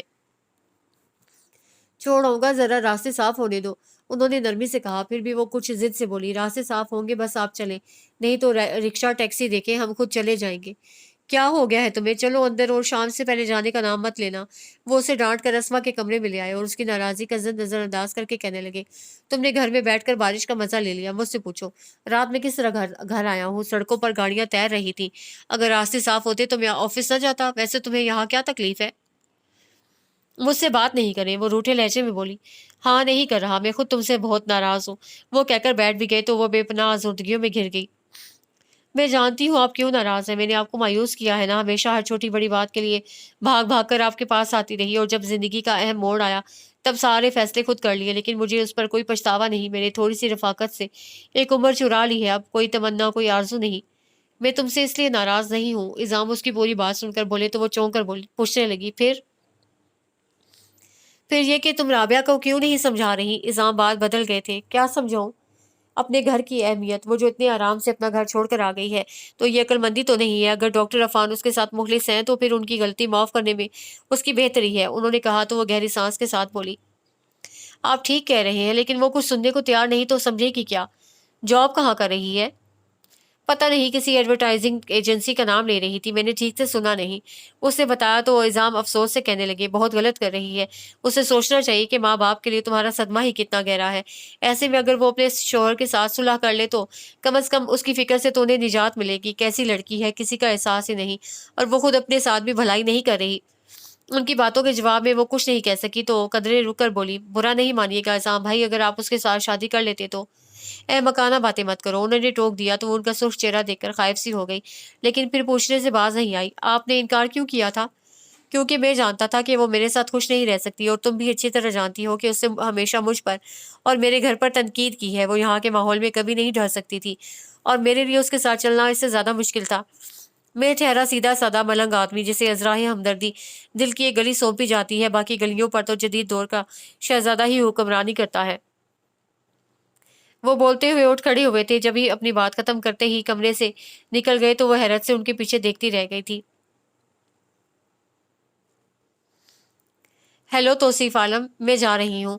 राबिया ने दरवाजे से झांक कर तौसीफ आलम को मुतल्ला किया तो वो सिगरेट सुलगा रहा था। आंखों से उसे अंदर आने का इशारा किया। फरमाइए। वो उसकी टेबल के करीब आकर बोली, बैठ जाओ। वो होठों से सिगरेट निकाल कर बोला, 5 बज चुके हैं और मुझे जल्दी जाना है। उसे कहा और बैठ भी गई तो वो बेल का बटन पुश करते हुए बोला, 1 कप चाय पीने में कोई देर नहीं होगी। पूरा 1 घंटा लगता है यहाँ से घर जाने में, और इस वक्त बसों का जो हाल होता है वो आपको पता है। मैं तो कितनी बार तुम्हें पिक एंड ड्रॉप की ऑफर कर चुका हूँ, तुम ही नहीं मानती। आखिर प्रॉब्लम क्या है मेरे साथ आने जाने में? तौसीफ आलम चपरासी को चाय लाने का इशारा करके उससे मुखातिब हुआ था। मेरे घर वालों से ज्यादा मोहल्ले वाले एतराज करेंगे, वो कहकर खुद ही हंसी। करने दो, तुम क्या और डरती हो उनसे? तौसीफ आलम ने एक तरह से उसे उकसाया था। नहीं, डरती तो नहीं, बस अभी मैं किसी की बातें नहीं सुनना चाहती, क्योंकि मुझे अपनी आदत का पता है कि मैं या तो जिद में आ जाऊंगी या फिर सब छोड़ छाड़ कर बैठ जाऊंगी। दूसरी बात उसने महज तौसीफ आलम का रद्द-ए-अमल देखने के लिए कही थी, और वो फौरन बोला था, नहीं छोड़ना नहीं। फिर संभल कर कहने लगा, खैर कुछ दिनों की बात है, फिर जब तुम ऐड करने लगोगी तो पहली फुर्सत में गाड़ी ले लेना। मैंने भी यही सोचा है। वो कहकर उठ खड़ी हुई तो उसे याद दिलाया, चाय आ रही है। हाँ, लेकिन मेरा मूड नहीं है। फिर सही। वो रुकने पर आमादा नहीं हुई तो वो खामोश हो रहा। जाऊं? मैं जाने को नहीं कहूंगा। अच्छा, मैं फिर आऊंगी। वो हंसते हुए बाहर निकल आई तो रोजाना की तरह बसों और वैगनों में ऑफ टाइम का रश अरूज पर था। वो स्टॉप पर रुकने के बजाय आगे चलती गई, क्योंकि उसे दूर ही से देख लिया था कि स्टॉप पर काफी लोग थे, और वो ऐसी जगह खड़े होने से बहुत घबराती थी जहां इतने लोगों की नजरें सिर्फ उसको देखने लगती थी। गो के तकरीबात में उसे नुमाया होने का शौक था, लेकिन सरेराह परेशानी हो जाती थी। इसलिए जहां रश देखती वहां से आगे बढ़ जाती और गर्दन मोड़ मोड़ कर देखती रहती। जैसे ही अपने रूट की वैगन नजर आती, इशारे से रोककर उसमें सवार हो जाती। अभी भी वो तेज तेज चलती हुई बार बार पीछे मुड़कर देख रही थी, और इस बार जैसे ही गर्दन मोड़ी तो नजरों के ऐन सामने डॉक्टर अफान का चेहरा आ गया। वो गालिबन उकब से उसे पहचानने की कोशिश कर रहे थे। फिर उसका चेहरा देखकर गाड़ी उसके करीब रोक दी तो वो कुछ पीछे हटकर फिर आगे चल पड़ी, लेकिन अगले पल डॉक्टर अफान ने गाड़ी आगे बढ़ाकर फौरन उसकी तरफ का दरवाजा खोलकर उसका रास्ता रोक लिया। फिर उतर कर उसके पास आकर बज़ाहिर हल्के फुल्के अंदाज में बोले, कार के होते बेकार फिर रही हो? मैं अपनी मर्जी से बेकार जा रही हूँ, क्योंकि मुझे कारों वाले जहर लगते हैं, जहर लगने लगे हैं। वो गुस्से से बोली, कारों वाले ना? तो कार तो नहीं, चलो बैठो। डॉक्टर अफान उसका गुस्सा यकसर नजरअंदाज कर गए तो वो मजीद चीख कर बोली, सॉरी, अगर आपको लिफ्ट देने का शौक है तो और बहुत सी लड़कियां जा रही हैं, किसी को भी अपने साथ बिठा लें। बीवी के होते कोई और क्यों? उन्होंने बड़े आराम से उसे गाड़ी के अंदर धकेल दिया और दरवाजा बंद करते हुए बोले, उतरने की कोशिश मत करना, वरना वरना इतने लोग तमाशा देखेंगे। वो दांत पीसते उन्हें सामने से आते देखने लगी, और जब वो ड्राइविंग सीट पर आ बैठे तब गुस्से से धाड़ी, आखिर आपका मकसद क्या है? तुम बताओ, तुम क्या चाहती हो? उन्होंने गाड़ी आगे बढ़ाते हुए पूछा तो वो तिड़क कर बोली, कम अज कम आपसे मैं कुछ नहीं चाहती, और ना अपनी जिंदगी अपने मामलात में आपकी मुदाखलत पसंद करती हूँ। तुम्हारी जिंदगी, तुम्हारे मामलात? उन्होंने वही दोहराया था कि वो बोल पड़ी, हाँ, मेरी जिंदगी, मेरे मामलात, जिनसे आपका कोई ताल्लुक नहीं। मैं छोड़ आई हूँ आपको। बेवकूफ़ी की बातें मत करो। घर छोड़ाने से हम एक दूसरे की जिंदगी से बेदखल नहीं हो गए। हमारा रिश्ता कायम है और इंशाल्लाह कायम रहेगा। उन्होंने टोक कर कहा तो उसने नखुवत से सर झटका। कायम रहेगा? मैं चाहूंगी तब ना। तुम क्यों नहीं चाहती? उन्होंने अनजान बनकर पूछा। आप अच्छी तरह जानते हैं और मैं इस मौजू पर बात भी नहीं करना चाहती। प्लीज आप गाड़ी रोकें, मुझे यहीं उतरना है। वो जहां असल मौजू शुरू होता भागने का सोचती थी। नहीं नहीं, मैं तुम्हें घर पर उतारूंगा और सबसे मिल भी लूंगा। उन्होंने कहा तो वो उनकी तरह दूसरी बात पर नागवारी से बोली, कोई जरूरत नहीं किसी से मिलने की। क्यों?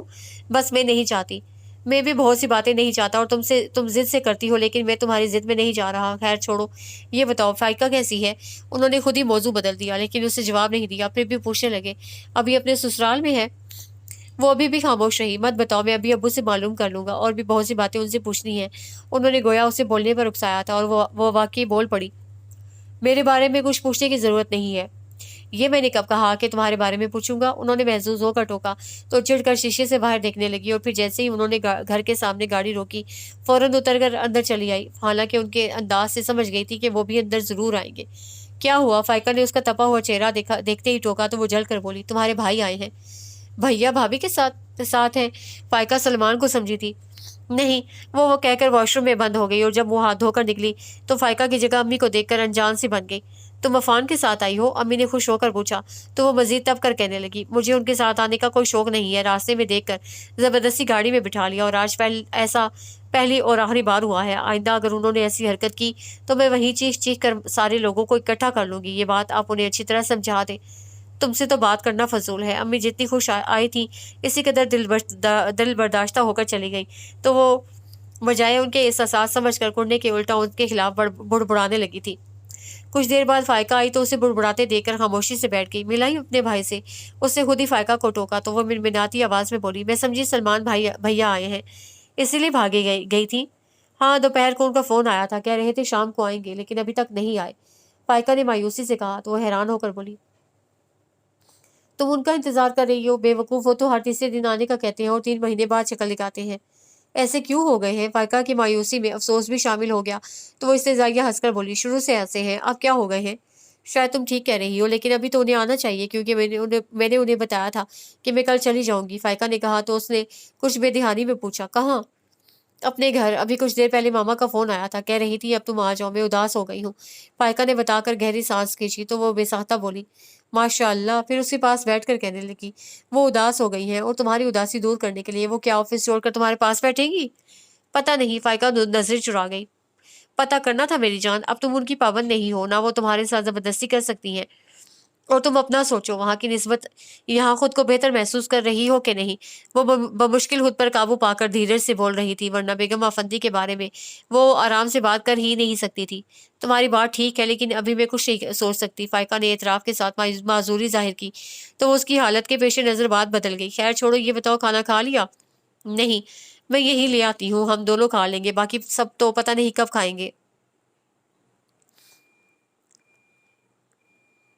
वो कहते हुए कमरे से निकल आई और पहले ये जानने के लिए कि डॉक्टर अफान मौजूद हैं या जा चुके हैं, उसने बरामदे में रुक कर अब्बू के कमरे से आती आवाज़ें सुनी और तब कर किचन में गई थी। फिर जल्दी से खाना निकाल कर वापस कमरे में आते ही अपने आप बोलने लगी, जब मैं अफान से कोई वास्ता ताल्लुक नहीं रखना चाहती तो अम्मी अब्बू किस हिसाब से उनकी खातिर मदारात करते हैं, इसीलिए वो धड़ल्ले से मुझे रास्ते में रोक लेते हैं। अगर अम्मी अब्बू अपना रवैया तब्दील कर ले तो उनकी जरूरत ना हो। क्या करें, अम्मी अब्बू बेचारे मजबूर हैं। फायका ने कहा तो वो तिड़क कर बोली, कोई मजबूरी नहीं, अभी फैसला सुनाकर बात खत्म कर दे, मेरे लिए कोई कमी थोड़ी है। फायका ने कुछ हैरान होकर उसे देखा, फिर बोली कुछ नहीं तो कदरे तवक्कुफ से वो आवाज दबाकर कहने लगी, सुनो, तुम मम्मी को समझाओ कि मैं एक शादीशुदा मर्द के साथ समझौता नहीं कर सकती। अगर वो समझ रही है कि अफान से तलाक लेकर मैं कहीं की नहीं रहूंगी तो ये गलत है। मेरी उम्र कोई इतनी ज्यादा नहीं है कि आज से 10 साल बाद भी मैं ऐसी यंग स्मार्ट नजर आऊंगी और शादी का क्या है, फिर हो जाएगी। फायका अगर अपने साथ होने वाले सानहे के जेर असर ना होती तो इस वक्त उसे बेनुकत सुनाती, जबकि अब गूंग होकर रह गई थी। अलबत्ता नजरों में तासुफ के साथ मलामत भी थी, जिसे देखकर वो एक लहजा को टिटकी, फिर सर झटक कर धड़ल्ले से बोली, रहने दो, मैं खुद बात कर लूंगी। शाम उतर रही थी जब अफंदी हाउस के ड्राइव वे पर वो गाड़ी से उतरी तो उसके कदमों में इंतहा दर्जे की शिकस्तगी दर आई थी। फकत 4 सीढ़ियां और फिर ग्लास डोर से अंदर आकर चंद कदम गोया सदियों की मुसाफत थी। मामा, वो बेगम अफंदी के पैरों के पास घुटने टेक कर उनके जानों पर सर रखकर बोली, मैं थक गई हूँ अभी से। बेगम आफंदी उसके सर पर हाथ रखकर बोली, अभी तो तुम्हें बहुत चलना है, थकोगी तो आगे लंबा सफर कैसे तय होगा? आप आपने कैसे तय किया? वो उनके जानों से सर उठाकर उन्हें देखने लगी। देख लो, तुम्हारे सामने हूँ। और मेरा सफर तुमसे ज्यादा कठिन था क्योंकि मैं बिल्कुल अकेली थी। सर पर हाथ रखने वाले माँ बाप थे, ना सास ससुर और जमाना दुश्मन। तुम्हारा कोई दुश्मन नहीं और माँ बाप भाई सब तुम्हारे साथ हैं। उन्होंने कहा तो वो बेख्तियार बोली, आप भी तो हैं मामा। नहीं, मेरा तुम्हारा साथ थोड़े दिनों का रह गया है, बच्चे की पैदाइश तक। इसके बाद तुम भूल जाना कि कभी तुम्हारा आफंदी हाउस से गुजर भी हुआ था। बेगम आफंदी ने बहुत प्यार से उसे जल्जलों की जद में धकेल दिया था, उसके बाद भी खामोश नहीं हुई, ऐसे ही नरमी से बोले गई, यही तय पाया था ना हमारे दरमियान। तुम्हें अपने बाप की जिंदगी बचाने के लिए पैसा चाहिए था और मुझे अपनी जिंदगी के लिए शायरी का बच्चा, जिसकी हर हर अदा में मुझे शायरी नजर आए। तुमने जो चाहा था तुम्हें मिल गया और मैंने जो चाहा वो मुझे मिलने वाला है। उसके बाद हमारे रास्ते अलग हो जाएंगे। यही तय हुआ था हमारे दरमियान कि बच्चा मेरा होगा, सिर्फ मेरा, और मैं तुम्हें मजीद इतना कुछ दे दूंगी कि तुम। नहीं मामा, उसे तड़प कर उनके हाथ थाम लिए, मुझे कुछ नहीं चाहिए, जो कुछ आपने पहले दिया है वो भी वापस ले लें, बस मुझसे ताल्लुक ना तोड़े। मैं हमेशा आपके पास रहना चाहती हूँ, अपने बच्चे के साथ। नहीं, ऐसा सोचना भी मत। जो कुछ पहले से तय है वही होगा। बेगम आफंदी ने आहिस्ता से उसके हाथों से अपने हाथ निकाल लिए, जाने क्यों वो इतनी नरमी का मुजाहरा कर रही थी। तुमने अगर अपने माँ बाप को नहीं बताया तो अब बता दो, क्योंकि मैं मजीद कोई बदमज़गी नहीं चाहती। तुम यहाँ से जाकर उनके सामने रो दो और वो हर दूसरे दिन मेरे पास भागे आए कि तुम्हें बच्चे से मिलने मिलने दिया जाए। नहीं, ये सब नहीं होना चाहिए। उन्होंने जिस तरह आहिस्ता से अपने हाथ छुड़ाए थे, इसी तरह अपने जानू से उसके बाजू हटाकर उठ खड़ी हुई, तो वो भी उनके साथ उठना चाहती थी, लेकिन उसमें इतनी सख्त ही नहीं थी। बहरहाल तुम उन्हें हकीकत बताओ, या तो जो तुम्हारा दिल चाहे, ये मेरा मसला नहीं है। बस जो करना है जल्दी करो, क्योंकि ज्यादा दिन नहीं है। और हाँ, जब मैं तुम्हें ब्याह कर लाई थी तो तुम्हारे साथ सिर्फ और सिर्फ तुम्हारे माँ बाप की दुआएं थी, और कुछ भी नहीं। लेकिन मैं तुम्हें खाली हाथ नहीं भेजूंगी। जो कुछ तुम्हें शैरी ने दिया और उसके अलावा भी जो चाहे यहाँ से ले जा सकती हो। मैं तुम्हें नहीं रोकूंगी, बस इन्हीं दिनों में अपनी पैकिंग कर रखो। वो बड़ी संगदिली से फराख दिली का मुजाहरा कर रही थी। रोने गिड़गिड़ाने के लिए भी कुछ तवानाई चाहिए थी, और उसमें वो भी नहीं थी। कारपेट पर दो जानू बैठी थी, और जो बाजू उन्होंने अपने जानू से हटाए थे वो सोफे पर बेजान पड़े थे। आंखों में आंसू भी ठहर गए थे। बस समातों पर उसकी तकदीर के फैसले हथौड़े की तरह बरस रहे थे। मैं तुम्हारी डिलीवरी तक यहाँ हूँ, फिर बच्चे को लेकर कुछ अर्सा के लिए लंदन चली जाऊंगी, शहरी के पास, और ये तुम्हारे हक में भी बेहतर होगा। तुम्हें नए सिरे से नई जिंदगी शुरू करने में आसानी होगी। बहरहाल अभी जितने दिन तुम यहाँ हो, आराम करो। उसके बाद उन्होंने बात पर रोशनी नहीं डाली, शायद इसलिए कि उन्हें कोई गर्ज नहीं थी, और उसकी तरफ देखे बगैर सीधी अपने कमरे में चली गई। तो उसकी आंखों में पड़े आंसू आप ही आप छलक गए, और सामने उनके कमरे का बंद दरवाजा देखकर जहां दिल को धचका लगा, वहां उस दरवाजे से अपना पुराना अ, याद आया। शहरी शहरी मामा सच कह रही है, लेकिन इससे बड़ा सच ये है कि मैं तुमसे मोहब्बत करती हूँ। मेरा यकीन करो शहरी। शहरी वो पेशानी सोफे पर टिकाकर कितनी देर से सकती रही, लेकिन कोई उसे तसल्ली दिलासा देने वाला नहीं था। आखिर वो खुद ही उठकर अपने कमरे में आ गई और एक एक चीज को हसरत से देखने लगी। जो कुछ तुम्हें शहरी ने दिया और उसके अलावा भी जो चाहे यहाँ से ले जा सकती हो। बेगम आफंदी की फराह दिली उसे फिर तड़पा गई। नहीं, मुझे कुछ नहीं चाहिए। मैं सिर्फ और सिर्फ अपने माँ बाप की दुआएं लेकर यहाँ आई थी, और अपनी दुआओं का हासिल सिर्फ अपना बच्चा लेकर जाऊंगी। और शायरी ने जितना कुछ मुझे दिया उनमें से अनमोल उसकी मोहब्बतें जो हमेशा मेरे साथ रहेंगी। उसके अलावा मुझे और कुछ नहीं चाहिए। उसके सोचने में अज़म नहीं, आजिज़ी थी, क्योंकि वो जानती थी कि वो बेगम आफंदी के मुकाबिल खड़ी नहीं हो सकती, जो उसे मुआहिदा याद दिलाकर खुद आराम से जा सोई थी, क्योंकि सब कुछ उनकी मर्जी के मुताबिक हो गया था। ए अल्लाह, तू भी उनके साथ है। हम गरीबों को हमारे हाल पर क्यों छोड़ देता है? क्या ज़रूरी था कि मैं माँ बनती? कम अज़ कम इस मामले में ही मामा को मायूस कर देता, तो मुझे यहाँ से जाने में इतना दुख ना होता। शहरी भी नहीं है और बच्चा भी मैं इन्हें दे दूँ, तो फिर मैं क्या करूँगी? कैसे जीऊँगी? वो दुख से शिकवा कर रही थी, फिर गिड़गिड़ाने लगी। ए अल्लाह, कोई मुआवजा ही कर दे, मामा के दिल में रहम डाल दे। वो मुझसे मेरा बच्चा ना छीने, या फिर मुझे इतनी हिम्मत दे कि मैं अपने बच्चे के लिए लड़ सकूँ, या उसे लेकर कहीं दूर चली जाऊँ। कहीं दूर, उसने सोचा था कि इसकी ज़हनी रो बहक गई। मामा को माफ़ कर दो और फिर यहाँ से दूर चली जाओ, बड़ी माँ की तरह। शहरी उसके सीने में सांसें रुक गई थीं। मैं कहाँ जाऊँ? मुझे कोई रास्ता भी सुझाया होता। दुआ करो इतनी मोहलत मिल जाए कि मैं अपने बहन भाई को तलाश कर सकूं। वो शायद अब उसे रास्ता सुझा रहा था। असफंजार इस नाम के साथ ही उसका हाथ अपने गाल पर चला गया, जहां बेगम आफंदी की उंगलियों ने निशान छोड़े थे। उफ, मामा तो मुझे जिंदा जला देंगी। उसे झुरझुरी लेकर तकिए में मुंह छुपाया, लेकिन जहन को एक नई सोच मिल गई थी जिसे वो किसी तरह नहीं झटक सकी। अलबत्ता किसी नतीजे पर पहुंचना बहुत मुश्किल था, बस उलझती चली गई थी। और अगले दिन वो बड़ी शिद्दत से असफंजार के फ़ोन का इंतज़ार करने लगी, जबकि उसका कोई दिन और वक्त मुकर्रर नहीं था, और उसे तो ये भी मालूम नहीं था कि वो किस मकसद से फ़ोन करते थे। फिर भी वो बड़ी शिद्दत से मुंतज़िर थी, और उसके साथ वो मुसलसल यहाँ से दूर जाने का सोच रही थी, जहाँ बेगम आफंदी की रसाई मुमकिन ना हो सके, क्योंकि वो किसी तरह भी अपने बच्चे से दस्तबरदार होने पर खुद को तैयार नहीं कर सकी थी। हाँ, उसके लिए सारी दुनिया छोड़नी पड़े वो तैयार हो गई थी, और जाने क्यों उसे लग रहा था जैसे असफंजार इस सिलसिले में ज़रूर उसकी मदद करेंगी। इसीलिए उनके फ़ोन का इंतज़ार था, और दुआ भी कर रही थी कि दिन में किसी वक्त जब बेगम आफंदी घर पर ना हो तब उनका फ़ोन आ जाए, ताकि वो सहूलत से बात कर सके। इस वक्त बेगम आफंदी ऑफिस जाने से पहले रोज़ाना की तरह उसे खाना और दवाएं वक्त पर लेने की ताकीद करते हुए उसकी गायब दिमागी महसूस करके पूछने लगी, क्या बात है, तुम ठीक तो हो? जी, उसने चौंक कर उन्हें देखा, फिर फ़ौरन सर झुका लिया, क्योंकि उनकी तेज़ नज़रों से डरती थी कि कहीं उसकी सोच तक ना पहुँच जाएँ। नहीं, तुम ठीक नहीं लग रही, ऐसा करो आज चेकअप करवा लो, उन्होंने कहा तो वो जिस-बिस सी होकर बोली, मैं ठीक हूँ मामा, असल में रात देर तक जागती रही थी, इसलिए कुछ सुस्त सो रही हूँ। اور کوئی بات تو نہیں ہے؟ انہوں نے یوں ہی پوچھا تھا اور وہ اندر سے سہم گئی۔ نہیں اور تو کوئی بات نہیں۔ اچھا پھر تم آرام کرو، اور ہاں ڈرائیور یہی ہوگا، کسی بھی وقت طبیعت خراب ہو تو مجھے فون کر کے اس کے ساتھ اسپتال چلی جانا، میں وہیں پہنچ جاؤں گی۔ بچے کا سامان تو سب تیار ہے نا؟ جی۔ اور تم نے ابھی تک اپنا سامان پیک نہیں کیا؟ انہوں نے ٹوکا تو وہ فوراً بولی آج کر لوں گی۔ نہیں یار تم آرام کرو، وہ کہہ کر چلی گئی تو اس سے سکون کا سانس لیا، پھر اٹھ کر پہلے ڈریسنگ روم میں سے بیگ اٹھا لائی، اس کے بعد سوچ سوچ کر اپنی چیزیں اکٹھی کرتے ہوئے اسے لگا جیسے وہ کہیں بھی جائے لوٹ کر یہیں آئے گی، اس گھر پر بے شک اس کا حق نہ صحیح لیکن اس کا بچہ حقدار ہوگا، اور اس کے ساتھ وہ یہاں اکثر نہیں تو کبھی کبھار ضرور آئے گی۔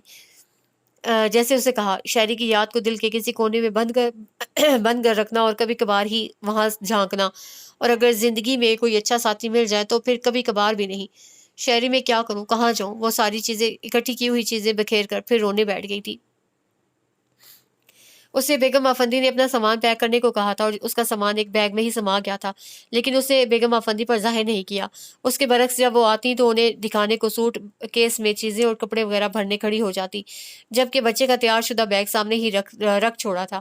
گو کہ وہ جانتی تھی کہ بیگم افندی کو دھوکہ دینا آسان نہیں ہے، لیکن وہ آج یا پار سوچ چکی تھی اور اب یہ چاہتی تھی کہ کسی طرح اسفند یار سے رابطہ ہو جائے۔ جانے کیوں اسے یقین تھا کہ وہ اس کی مدد ضرور کریں گے، اسی لیے اس کا سارا دھیان فون کی طرف رہتا تھا۔ اس وقت بیل ہونے پر اس نے فوراً ریسیور اٹھایا تھا۔ ہیلو، السلام علیکم آپی۔ دوسری طرف سونی تھی۔ وعلیکم السلام، کیسی ہو؟ اس نے مایوسی سے جواب دے کر پوچھا۔ میں ٹھیک ہوں، امی سے بات کریں، سونی نے کہا۔ پھر امی کی آواز آئی، فائقہ کیسی ہو؟ طبیعت کیسی ہے تمہاری؟ ٹھیک ہوں امی، آپ میری فکر نہیں کیا کریں، وہ کچھ عاجز آ کر بولی تھی۔ کیسے نہ کروں، سارا وقت دھیان تمہاری طرف رہتا ہے، تم فون ہی کر لیا کرو، کیا کرتی رہتی ہو سارا دن؟ امی نے ٹوکا تو وہ گہری سانس کھینچ کر بولی، کچھ نہیں، آرام کرتی ہوں۔ اچھی بات ہے، لیکن کچھ چلا پھرا بھی کرو، یہی مہینہ ہے نا؟ کون سی تاریخ بتائی ہے ڈاکٹر نے؟ امی نے پوچھا تو وہ کچھ جھجک کر بولی، ابھی 20 دن ہیں۔ اچھا تمہاری ساس کیسی ہیں؟ ٹھیک ہے۔ سونی کہاں گئی؟ اس نے بیگم افندی کے ذکر سے کترا کر پوچھا۔ کھڑی ہے، لو بات کرو۔ جی آپی، سونی کی آواز آئی تو وہ کچھ سوچ کر کہنے لگی، سونی سنو، تم اب بڑی ہو گئی ہو، امی ابو کا خیال رکھ سکتی ہو، رابعہ سے تو امید نہیں ہے لیکن تمہیں خیال رکھنا ہے۔ آپی میں کیا کروں امی، کبھی آپ کے لیے پریشان ہوتی ہیں، کبھی باجی کی فکر، آپ کو پتا ہے باجی نے ماڈلنگ شروع کر دی ہے، سونی نے بتایا تو وہ اچھل کر بولی، ہاں کب؟ اس دن تو اس نے ایسی کوئی بات نہیں کی تھی۔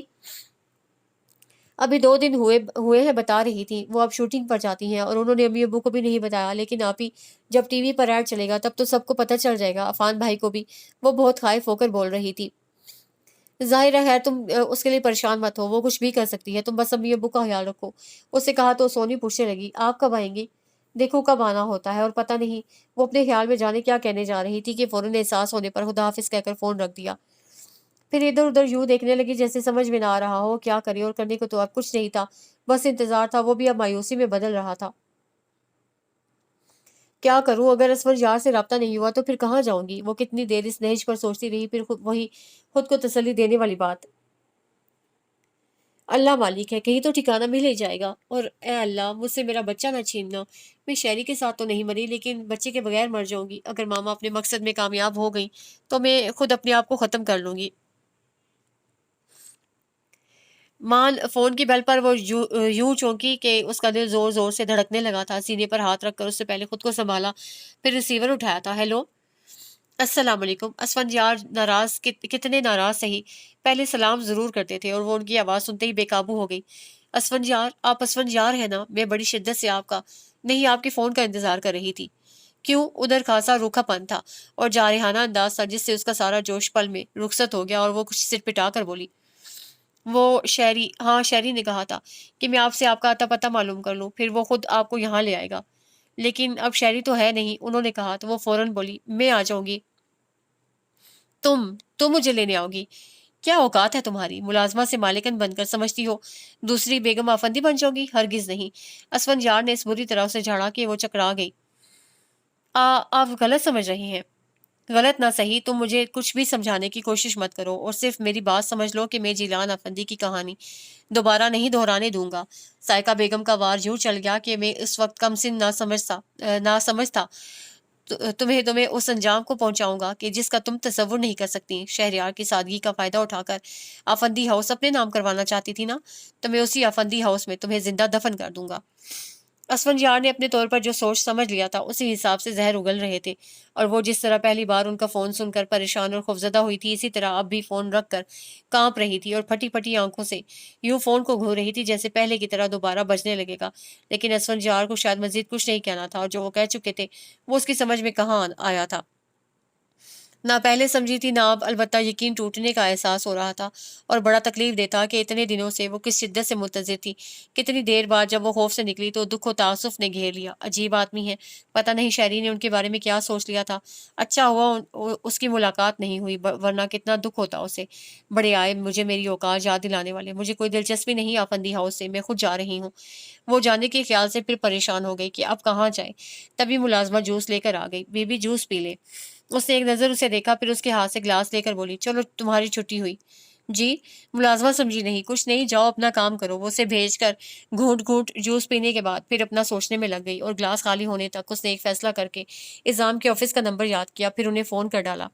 یس، پہلی بیل پر ہی ریسیور اٹھنے کے ساتھ اعظام کی آواز سن کر اسے فوراً سلام کیا۔ السلام علیکم اعظام بھائی۔ وعلیکم السلام، خیریت سے ہو؟ انہوں نے جواب کے ساتھ پوچھا۔ کیا میں نے آپ کو کبھی خیریت کا فون کیا ہے؟ اس سے کہا تو وہ فوراً پوچھنے لگے، کیا ہوا ہے؟ کچھ نہیں، بس میں نے آپ کو یہ بتانے کے لیے فون کیا ہے کہ میں جا رہی ہوں۔ اس کے ذہن پر صرف جانا سوار تھا، اس لیے کچھ اور کہہ ہی نہیں سکی۔ کہاں؟ انہیں یہی پوچھنا تھا۔ اللہ میاں کے پاس، وہ بے دہانی میں بولی تھی۔ کیا مطلب ہے تمہارا؟ انہوں نے ٹوکا تو اس سے پہلے اپنی بات پر غور کیا، پھر کچھ عاجز سی آ کر بولی، نہیں، میرا مطلب ہے جہاں اللہ لے جائے گا۔ فائقہ تم ٹھیک تو ہو؟ تمہیں پتا ہے تم کیا کہہ رہی ہو؟ وہ کچھ ٹھٹک کر پوچھ رہے تھے۔ نہیں، مجھے کچھ پتا نہیں ہے، وہ بے بسی سے بولی۔ میرا خیال ہے تم تنہائی کا شکار ہو، لیکن خدا کے لیے سے خود پر تاری مت کرو، کسی کام میں اپنا دھیان بٹاؤ، اور سب سے زیادہ اللہ کو یاد کرو، صرف اسی پر بھروسہ رکھو، وہی ہمارا سب سے اچھا اور سچا دوست ہے۔ اسے دوست رکھو گی تو وہ تمہیں ہر دنیاوی غم سے بے نیاز کر دے گا، پھر تم مطمئن ہو جاؤ گی۔ سن رہی ہو نا؟ دنیا کی غم مت پالو، یہاں کچھ اپنا نہیں ہے، ہر شے فانی ہے، حتیٰ کہ انسان بھی۔ پھر کسی سے توقع رکھنے کا فائدہ؟ کوئی کتنے دن ساتھ دے گا؟ ان کے خیال میں وہ تنہائی کا شکار ہو کر بہت دل برداشتہ ہو رہی تھی، جب اس زندگی سے فرار سوچ رہی تھی، اور وہ اسے مایوسیوں سے نکالنے کی صحیح کر رہے تھے۔ چند دن، چند سال، بس تم اپنا بتاؤ کہ اب تک کسی کا ساتھ دے سکتی ہو؟ نہیں نا؟ جب اپنی زندگی کا بھروسہ نہیں تو پھر کسی اور کا بھروسہ بھی مت کرو، کوئی کسی کا نہیں ہے، سب رشتے عارضی اور جھوٹے ہیں، سچا رشتہ صرف اللہ کا ہے۔ اگر دل کا اطمینان اور سکون چاہتی ہو تو صرف اسی کو یاد کرو، اگر کسی مشکل میں ہو تو صرف اسی کو پکارو، اگر آسانیاں مطلوب ہے تو ہر معاملہ اس پر چھوڑ کر یہ یقین رکھو کہ وہ بہتر کرنے والا ہے۔ کسی کام کے انجام پر یہ مت سوچو کہ اللہ نے قسمت میں یہی لکھا تھا، بلکہ ابتدا میں اس کا نام لو، پھر جو وہ کرے اس پر راضی ہو جاؤ۔ سمجھ رہی ہو نا؟ جی، وہ خود سے نہیں بولی تھی، جس طاقت کے زیر اثر تھی اسی نے اپنا آپ منوایا تھا۔ چلو اللہ کا نام لے کر اٹھو، اور جو کرنا چاہتی ہو کر ڈالو۔ اعظام اگر جانتے کہ وہ کیا سوچے بیٹھی ہے تو ہرگز یہ بات نہ کہتے۔ ان کا خیال تھا وہ شاید یہ فیصلہ نہیں کر پا رہی کہ اسے کہاں رہنا چاہیے، بیگم آفندی کے پاس یا امی کے پاس۔ میرا مطلب ہے اللہ میری رہنمائی، میری مدد کرے گا؟ وہ اپنے خیال میں کھو کر پوچھ رہی تھی۔ کیوں نہیں؟ جب دل سے اس پر بھروسہ کرو گی تو وہ ضرور تمہاری مدد کرے گا، انہوں نے کہا تو اس کے سینے سے آپ ہی گہری سانس خارج ہوئی، اور اس کے ساتھ ہی وہ جیسے ہوش میں آ گئی تھی۔ ٹھیک ہے اعظام بھائی۔ کیا ٹھیک ہے؟ میں آپ کی باتوں پر عمل کروں گی۔ آپ میرے لیے دعا کیجیے گا کہ میں جس راستے پر قدم رکھوں اس میں میرے لیے آسانی اور بہتری ہو، اور ہاں، میں آپ کو بہت تنگ کرتی رہی ہوں، معاف کر دیجیے۔ اچھی بات ہے، اللہ حافظ۔ ادھر سے سلسلہ منقطع ہو گیا تو اسے کچھ دیر سوچا، پھر اللہ کا نام لے کر اٹھ کھڑی ہوئی اور ملازمہ کو پکار کر اپنے کمرے میں آ گئی۔ G B B G. ملازمہ فوراً اس کے پیچھے آ گئی تھی۔ وہ ڈرائیور سے کہو گاڑی نکالے، مجھے ہاسپٹل جانا ہے۔ اسے ملازمہ کی طرف دیکھنے سے گریز کرتے ہوئے کہا تو وہ خوش ہو کر بولی، میں بھی ساتھ چلوں گی، بیگم صاحبہ نے کہا تھا۔ نہیں، میں نے ماما کو فون کر دیا ہے، وہ وہیں پہنچ جائیں گی، تم جاؤ ڈرائیور کو دیکھو۔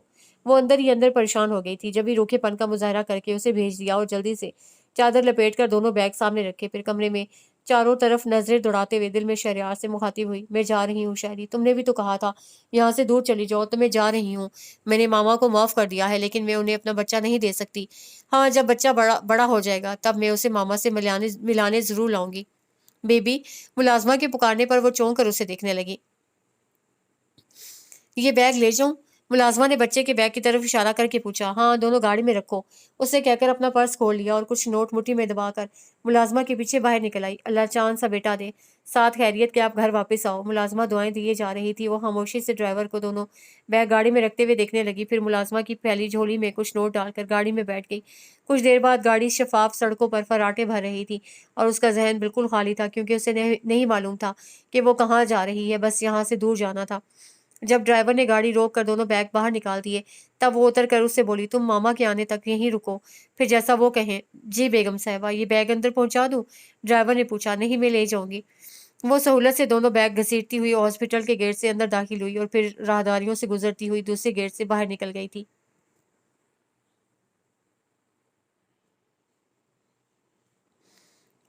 उसने तौसीफ आलम के कमरे में झांका और वहां कुछ और लोगों को देखकर वापस पलटने लगी थी कि उसने पुकार लिया, राबी कम ऑन। जी। वो उसकी टेबल के करीब आ गई। बैठो, ये तुमसे मिलने आए हैं। तौसीफ आलम ने कहा तो वो इन दोनों हजरात को देखने लगी। जी फरमाइए। आप बैठ तो जाएं। हाँ। वो बैठकर फिर सवालिया नजरों से देखने लगी तो उनकी बजाय तौसीफ आलम उसे मुखातिब करके कहने लगा, राबिया, ये फैशन शोज करते हैं 5 स्टार्स में और इस सिलसिले में तुम्हारे पास आए हैं। सॉरी, मैं फैशन शोज में मॉडलिंग नहीं कर सकती। उसे एक लम्हे का तवक्कुफ किए बगैर फौरन मना कर दिया। तो एक पूछने लगा, क्यों? बस मैं पसंद नहीं करती। उसे बेनियाजी से कंधे उचकाए तो इन दोनों हजरात ने एक दूसरे को देखकर आंखों ही आंखों में कुछ बातें की। फिर एक उससे बोला, आप एक बार हमारा शो अटेंड करके देखें, फिर आप मना नहीं करेंगी। अच्छा। वो हंसी। हम आपको चैलेंज नहीं कर रहे, लेकिन आप आए जरूर। उसे इसरार किया तो वो फिर लापरवाही से बोली, ओके, आऊंगी किसी दिन। हम इंतजार करेंगे तौसीफ साहब, आप इन्हें जरूर अपने साथ लाइएगा। वो कहकर उठ खड़े हुए। जरूर। तौसीफ आलम ने उनसे उनके साथ मुसाफिया किया। फिर उनके जाते ही उससे बोला, तुमने अच्छा किया। क्या? मना कर दिया। मैं भी होटलों की मॉडलिंग पसंद नहीं करता। सैकड़ों लोगों के सामने जिस तरह लड़कियां अपनी नुमाइश करती हैं, मैं कम अज कम तुम्हारे लिए पसंद नहीं करता। तौसीफ आलम ने उसे खास अहमियत देकर जाने क्या समझाना चाहा था और उसे समझने की कोशिश नहीं की, बल्कि अनजान बनकर बात बदल गई। अच्छा, वो फोटो सेशन का क्या हुआ? हाँ चलो। वो फौरन उठ खड़ा हुआ। मैं तो भूल ही गया। और फोटोग्राफर गालियां दे रहा होगा। मेरे कपड़े ठीक हैं? वो उसके साथ चलते हुए पूछने लगी। हाँ, कुछ तस्वीरें इनमें बनवा लो, फिर चेंज कर लेना। तौसीफ आलम ने सर तपा उसे देखा, फिर अपने स्टूडियो का दरवाज़ा खोल दिया। वाह! वो तेज़ रोशनियों में आकर चारों तरफ घूम घूम कर देखने लगी। फिर तौसीफ आलम की आवाज़ पर उसकी तरफ मुतवज्जे हुई तो वो जाने किस बात पर झुंझला रहा था। क्या हुआ? उससे पूछा तो वो कैमरे की तरफ इशारा करके बोला, फोटोग्राफर पता नहीं कहाँ चला गया। मैंने कहा भी था कि हम अभी आ रहे हैं। खैर, तुम इधर खड़ी हो, तुम खींचोगे? वो हंसती हुई कैमरे के सामने जा खड़ी हुई। तौसीफ आलम ने उसे कैमरे की आंख से देखा। तेज रोशनियों में उसका हुस्न घायल किए दे रहा था। वो कितनी देर उस बहाने उसे हर हर जाविये से देखता रहा। फिर 2-3 तस्वीरें खींचकर उसके करीब चला आया और उसे पोज समझाने का भी बहाना था। ऐसे सीधी क्या खड़ी हो गई हो? ये हाथ यहाँ रखो, ठोड़ी गर्दन, ठोड़ी नीचे, कमर बिल्कुल सीधी करो। वो धीरे धीरे उसे छू रहा था और जब कमर पर उसकी उंगलियां रेंगने लगी तब वो परेशान हो गई, लेकिन कमाल होशियारी से अनजान बनकर पीछे हटते हुए बोली, तुम कैमरा संभालो और देखो मैं कैसे कैसे पोज बनाती हूँ। देख लो, अगर यहाँ फ्लॉप हो गई तो? मैं कुछ फ्लॉप नहीं हो सकती। वो गर्दन अकड़ा कर बोली और फिर वाकई उससे तौसीफ आलम को हैरान कर दिया था। वो कैमरे का बटन दबाते दबाते थक गया, लेकिन उसके पोज खत्म नहीं हुए थे। तुम तो लगता है पैदाइशी मॉडल हो। वो कैमरे से हट कर बोला, चलो बाकी आइंदा। बस। वो फिर हंसी। फिर उसके साथ वापस उसके कमरे में आई तो पूछने लगी, मेरा एड टीवी पर कब चलेगा? पता नहीं, आई मीन हम सिर्फ ऐड बनाते हैं, बाकी सिर्फ फर्म का ऐड है, वही जाने। उसने कहा तो वो बुरा समूह बनाकर बोली, मैं तो समझी थी इस हफ्ते आ जाएगा। ये भी मुमकिन है इसी हफ्ते आ जाए। बहरहाल तुम अगले ऐड की तैयारी करो। कल मैं तुम्हें ड्रेस डिजाइनर के पास ले जाऊंगा, जरा जल्दी आना। मैं अपनी क्लास अटेंड करके ही आऊंगी। उसने कहा तो वो पूछने लगा, कैसी क्लास? लो, मैंने तुम्हें बताया था कि मैंने ड्राइविंग इंस्टीट्यूट में एडमिशन ले लिया है। 10 से 11, इसके बाद सीधी यहीं आ जाऊंगी। ठीक है, फिर मैं तुम्हारे लिए गाड़ी देखूं? तौसीफ आलम ने उसे शौक नजरों से देखते हुए पूछा तो वो महजूज हंसी हंसकर बोली, अभी नहीं, मैं सीखने के बाद पहले तुम्हारी गाड़ी पर हाथ साफ करूंगी, फिर अपनी खरीदूंगी। सीखने के बाद क्यों? तुम अभी मेरी गाड़ी पर हाथ साफ कर सकती हो। और हाँ, तुम्हें इंस्टीट्यूट जाने का मशवरा किसने दिया? मैं 2 दिन में सिखा देता। हाँ, मुझे ख्याल आया था, लेकिन फिर मैंने सोचा कि मैं कौन सा अभी गाड़ी खरीद रही हूँ। खैर, वहां भी ज्यादा दिन नहीं लगेंगे, मजीद ये कि लाइसेंस भी मिल जाएगा। वो बोलती हुई उठ खड़ी हुई तो अपनी रिस्ट वॉच उसके सामने करके बोला, अभी सिर्फ 3 बजे हैं। फिर फिर ये कि तुम्हारी ड्यूटी 5 बजे ऑफ होती है। مجھے معلوم ہے اور میں اپنی سیٹ پر جا رہی ہوں۔ وہ کہہ کر ہنستی ہوئی اس کے کمرے سے نکل آئی۔ گو کہ اب اسے ریسیپشن کی ضرورت نہیں تھی کہ توصیف عالم نے بھی منع کیا تھا، لیکن وہ سارا دن اس کے سامنے نہیں بیٹھے رہنا چاہتی تھی، کیونکہ اسے سوچ لیا تھا کہ وہ خود کو صرف اس کا پابند نہیں رکھے گی۔ جب ماڈلنگ میں آ ہی گئی ہے تو پھر جہاں سے اچھی آفر ملے گی وہیں جائے گی۔ اس لیے جو ایڈ کر چکی تھی اس کے لیے چاہتی تھی کہ جلدی ٹی وی پر آ جائے تاکہ اس کے فن کا چرچا ہو جائے۔ اس کے بعد ظاہر ہے وہ اپنی ڈیمانڈ بڑھا سکتی تھی۔ وہ اب آگے اور آگے کا سوچنے لگی تھی جہاں اسے سب کچھ حاصل ہو جائے، اور ایسے میں اس کے ذہن میں ڈاکٹر عفان ہوتے تھے جنہوں نے اسے راستے میں روک کر کہا تھا کار کے ہوتے بیکار پھر رہی ہو۔ گو کہ انہوں نے طنز نہیں کیا تھا، لیکن وہ ان کی بات کو چیلنج بنا چکی تھی کہ انہیں کار ہی نہیں اور بھی بہت کچھ حاصل کر کے دکھائے گی۔ اسی لیے اس نے فوراً ماڈلنگ کی حامی بھر لی تھی، ورنہ اس کا ارادہ نہیں تھا۔ البتہ جاب کرنا چاہتی تھی اور اس کا خیال تھا جب تک توصیف عالم اسے ماڈلنگ کے لیے مجبور کرے گا تب تک اسے کہیں اور جاب مل جائے گی، اور اس کے لیے وہ کوششیں بھی کر رہی تھی۔ لیکن اب ڈاکٹر عفان کی ضد میں اس نے ساری کوششیں ترک کر کے ماڈلنگ کی دنیا میں قدم رکھ دیا تھا۔ دوپہر سے شام ہو گئی تھی اور بیگم افندی کا ڈرائیور ابھی تک ان کے انتظار میں ہاسپٹل کے گیٹ پر کھڑا تھا، کیونکہ فائقہ کہہ گئی تھی کہ وہ ماما کے آنے تک یہیں رکے، پھر جیسا وہ کہیں، اور ظاہر ہے وہ ملازم تھا۔ پھر فائقہ جس حالت میں اندر گئی تھی اس کے باہر آنے کا سوچ بھی نہیں سکتا تھا، اس لیے اس کا سارا دھیان بیگم افندی کی طرف تھا، اور وہ بار بار یہ سوچ رہا تھا کہ اندر چھوٹی بی بی اکیلی ہیں، بیگم صاحبہ کو آ جانا چاہیے، اور بیگم افندی 7 بجے آئی تھی۔ ڈرائیور انہیں دیکھتے ہی اٹینشن ہو گیا، لیکن وہ اسے یکسر نظر انداز کرتے ہوئے سیدھی اندر چلی آئیں، لیکن وہاں ڈاکٹر نزت موجود نہیں تھی۔ انہوں نے سسٹر کو روک لیا۔ سنو، فائقہ کہاں ہے؟ کیا ہے بیٹا بیٹی؟ انہوں نے بیتابی سے پوچھا تو سسٹر سوچتے ہوئے بولی، فائقہ آپ مسز شہریار کا پوچھ رہی ہیں؟ ہاں ہاں، وہ دوپہر میں ڈیلیوری کے لیے آئی تھی۔ کیا ہوا ہے؟ وہ بہت بے صبری ہو رہی تھی۔ نہیں میڈم، آج تو مسز شہریار کی ڈیلیوری نہیں تھی، سسٹر نے نفی میں سر ہلاتے ہوئے کہا، تو وہ اچنبے سے پوچھنے لگی، پھر کہاں ہے وہ؟ ٹھیک تو ہے نا؟ سوری میڈم، میں نے انہیں نہیں دیکھا۔ سسٹر کی بات پر ان کی پیشانی پر بل پڑ گئے۔ تو آپ دیکھو اور مجھے بتاؤ کہ کیسی ہے وہ، کوئی پرابلم تو نہیں ہو گئی اس کے ساتھ؟ وہ ماں بننے والی ہے، ماں۔ سسٹر غائب سی ہو کر فوراً آگے بڑھ گئی اور ایک کمرے میں دیکھنے کے بعد واپس ان کے پاس آ کر بولی، سوری میڈم، مسز شہریار یہاں نہیں ہے۔ کیا مطلب ہے تمہارا؟ انہوں نے تیز لہجے میں کہا۔ میں ٹھیک کہہ رہی ہوں میڈم، وہ آج یہاں آئی ہی نہیں، آپ ڈاکٹر صاحبہ سے پوچھ لیں۔ سسٹر نے اپنی جان چھڑانے کو ڈاکٹر کا کہہ دیا تو وہ پوچھنے لگی، کہاں ہے ڈاکٹر نزت؟ وہ 8 بجے آئیں گی، آپ انتظار کر لیں۔ میں انتظار کر لوں؟ ہوں، اس کے گھر کا نمبر لکھ دو، میں فون پر بات کر لوں گی۔ انہوں نے نخوت سے سر جھٹک کر کہا، جیسے آپ کی مرضی۔ سسٹر نے ایک پرچے پر نمبر لکھ کر دے دیا تو انہوں نے باہر آتے ہوئے سوچا وہ یہاں آ کر کہاں گئی، پھر ڈرائیور کو چلنے کا اشارہ کر کے اپنی گاڑی میں آ بیٹھی اور اسپیڈ سے ڈرائیو کرتے ہوئے گھر آئی تو پہلے ڈاکٹر نزت کو فون کیا، اس کے بعد ملازمہ کی شامت آ گئی۔ میں نے تم سے کہا تھا کہ تمہیں فائقہ کے ساتھ ہاسپٹل جانا ہے، پھر تم کیوں نہیں گئی؟ ملازمہ کسی خوشخبری کی منتظر تھی، ان کے غصے سے جانے کیا سمجھ کر رونے لگی تو وہ زور سے دھاڑی، بند کرو یہ مکاری اور میری بات کا جواب دو۔ جی میں نے بی بی جی سے کہا تھا پر انہوں نے منع کر دیا۔ ملازمہ فوراً ہاتھ نیچے گرا کر سہمی ہوئی آواز میں بولی تو وہ پوچھنے لگی، کیا کہا تھا اس نے؟ جی انہوں نے کہا تھا کہ انہوں نے آپ کو فون کر دیا ہے، آپ ان کے پاس اسپتال پہنچ جائیں گی۔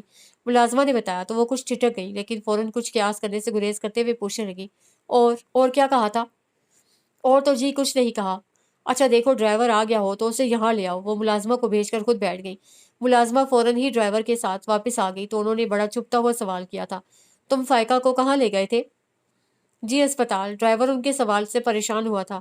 سچ بتاؤ، مجھ سے جھوٹ بولنے کی سزا کا تم تصور بھی نہیں کر سکتے، انہوں نے دانت پیس کر کہا تو ڈرائیور ان کے سامنے ہاتھ جوڑ کر بولا، میں سچ کہہ رہا ہوں بیگم صاحبہ، میں چھوٹی بی بی کو اسپتال لے گیا تھا، وہاں انہوں نے مجھ سے کہا کہ میں آپ کا انتظار کروں اور میں آپ کے انتظار میں وہاں سے ہلا بھی نہیں۔ بیگم آفندی نے کچھ دیر اس کے چہرے پر نظریں جمائے رکھی، پھر اگر اس کا یقین کیا بھی تو ظاہر نہیں ہونے دیا اور جتا کر بولی، وہ وہاں نہیں ہے۔ وہاں نہیں ہے؟ ڈرائیور مزید پریشان ہو کر گڑ گڑانے لگا، میں اپنے بچوں کی قسم کھاتا ہوں بیگم صاحبہ، وہ میرے سامنے اندر گئی تھی اور میں نے انہیں واپس باہر آتے نہیں دیکھا۔ پھر کہاں گئی وہ غصے سے اٹھ کھڑی ہوئی، پتہ نہیں جی۔ شٹ اپ، انہوں نے چیخ کر اسے خاموش کرایا، پھر فون کے پاس آ کر سی ایل آئی پر نمبر چیک کرنے لگی۔ آنے والی کال میں فائقہ کے گھر کا نمبر تھا اور جہاں اسے رنگ کیا تھا اس نمبر کو وہ کچھ دیر سوچتی رہی لیکن سمجھ نہیں پائی تو اسے ڈائری پر نوٹ کرنے کے بعد اس کے گھر کے نمبر ملا ڈالے۔ دوسری طرف رابعہ نے فون اٹھایا تھا، ہیلو، میں بیگم آفندی بات کر رہی ہوں، ذرا فائقہ کو بلاؤ۔ ان کے ذہن نے بہت تیزی سے کام کرنا شروع کیا تھا۔ فائقہ؟ رابعہ غالباً حیران ہوئی تھی، فائقہ تو یہاں نہیں ہے، کہاں گئی ہے؟ انہوں نے بہت نارمل انداز میں پوچھا تو ادھر رابعہ جو ویسے ہی ان سے خار کھاتی تھی چڑ کر بولی، مجھ سے کیا پوچھ رہی ہیں، آپ کو پتہ ہونا چاہیے۔ ہاں مجھے پتا ہے کہ دن میں 11 بجے تمہارے یہاں سے فون آیا تھا، اس کے بعد وہ ڈرائیور کے ساتھ تمہارے یہاں گئی تھی، اور مجھے اس پر اعتراض نہیں ہے اور نہ میں اسے ابھی واپس بلا رہی ہوں جب تک اس کا دل چاہے وہاں رہے، مجھے صرف اس کی طبیعت پوچھنی ہے۔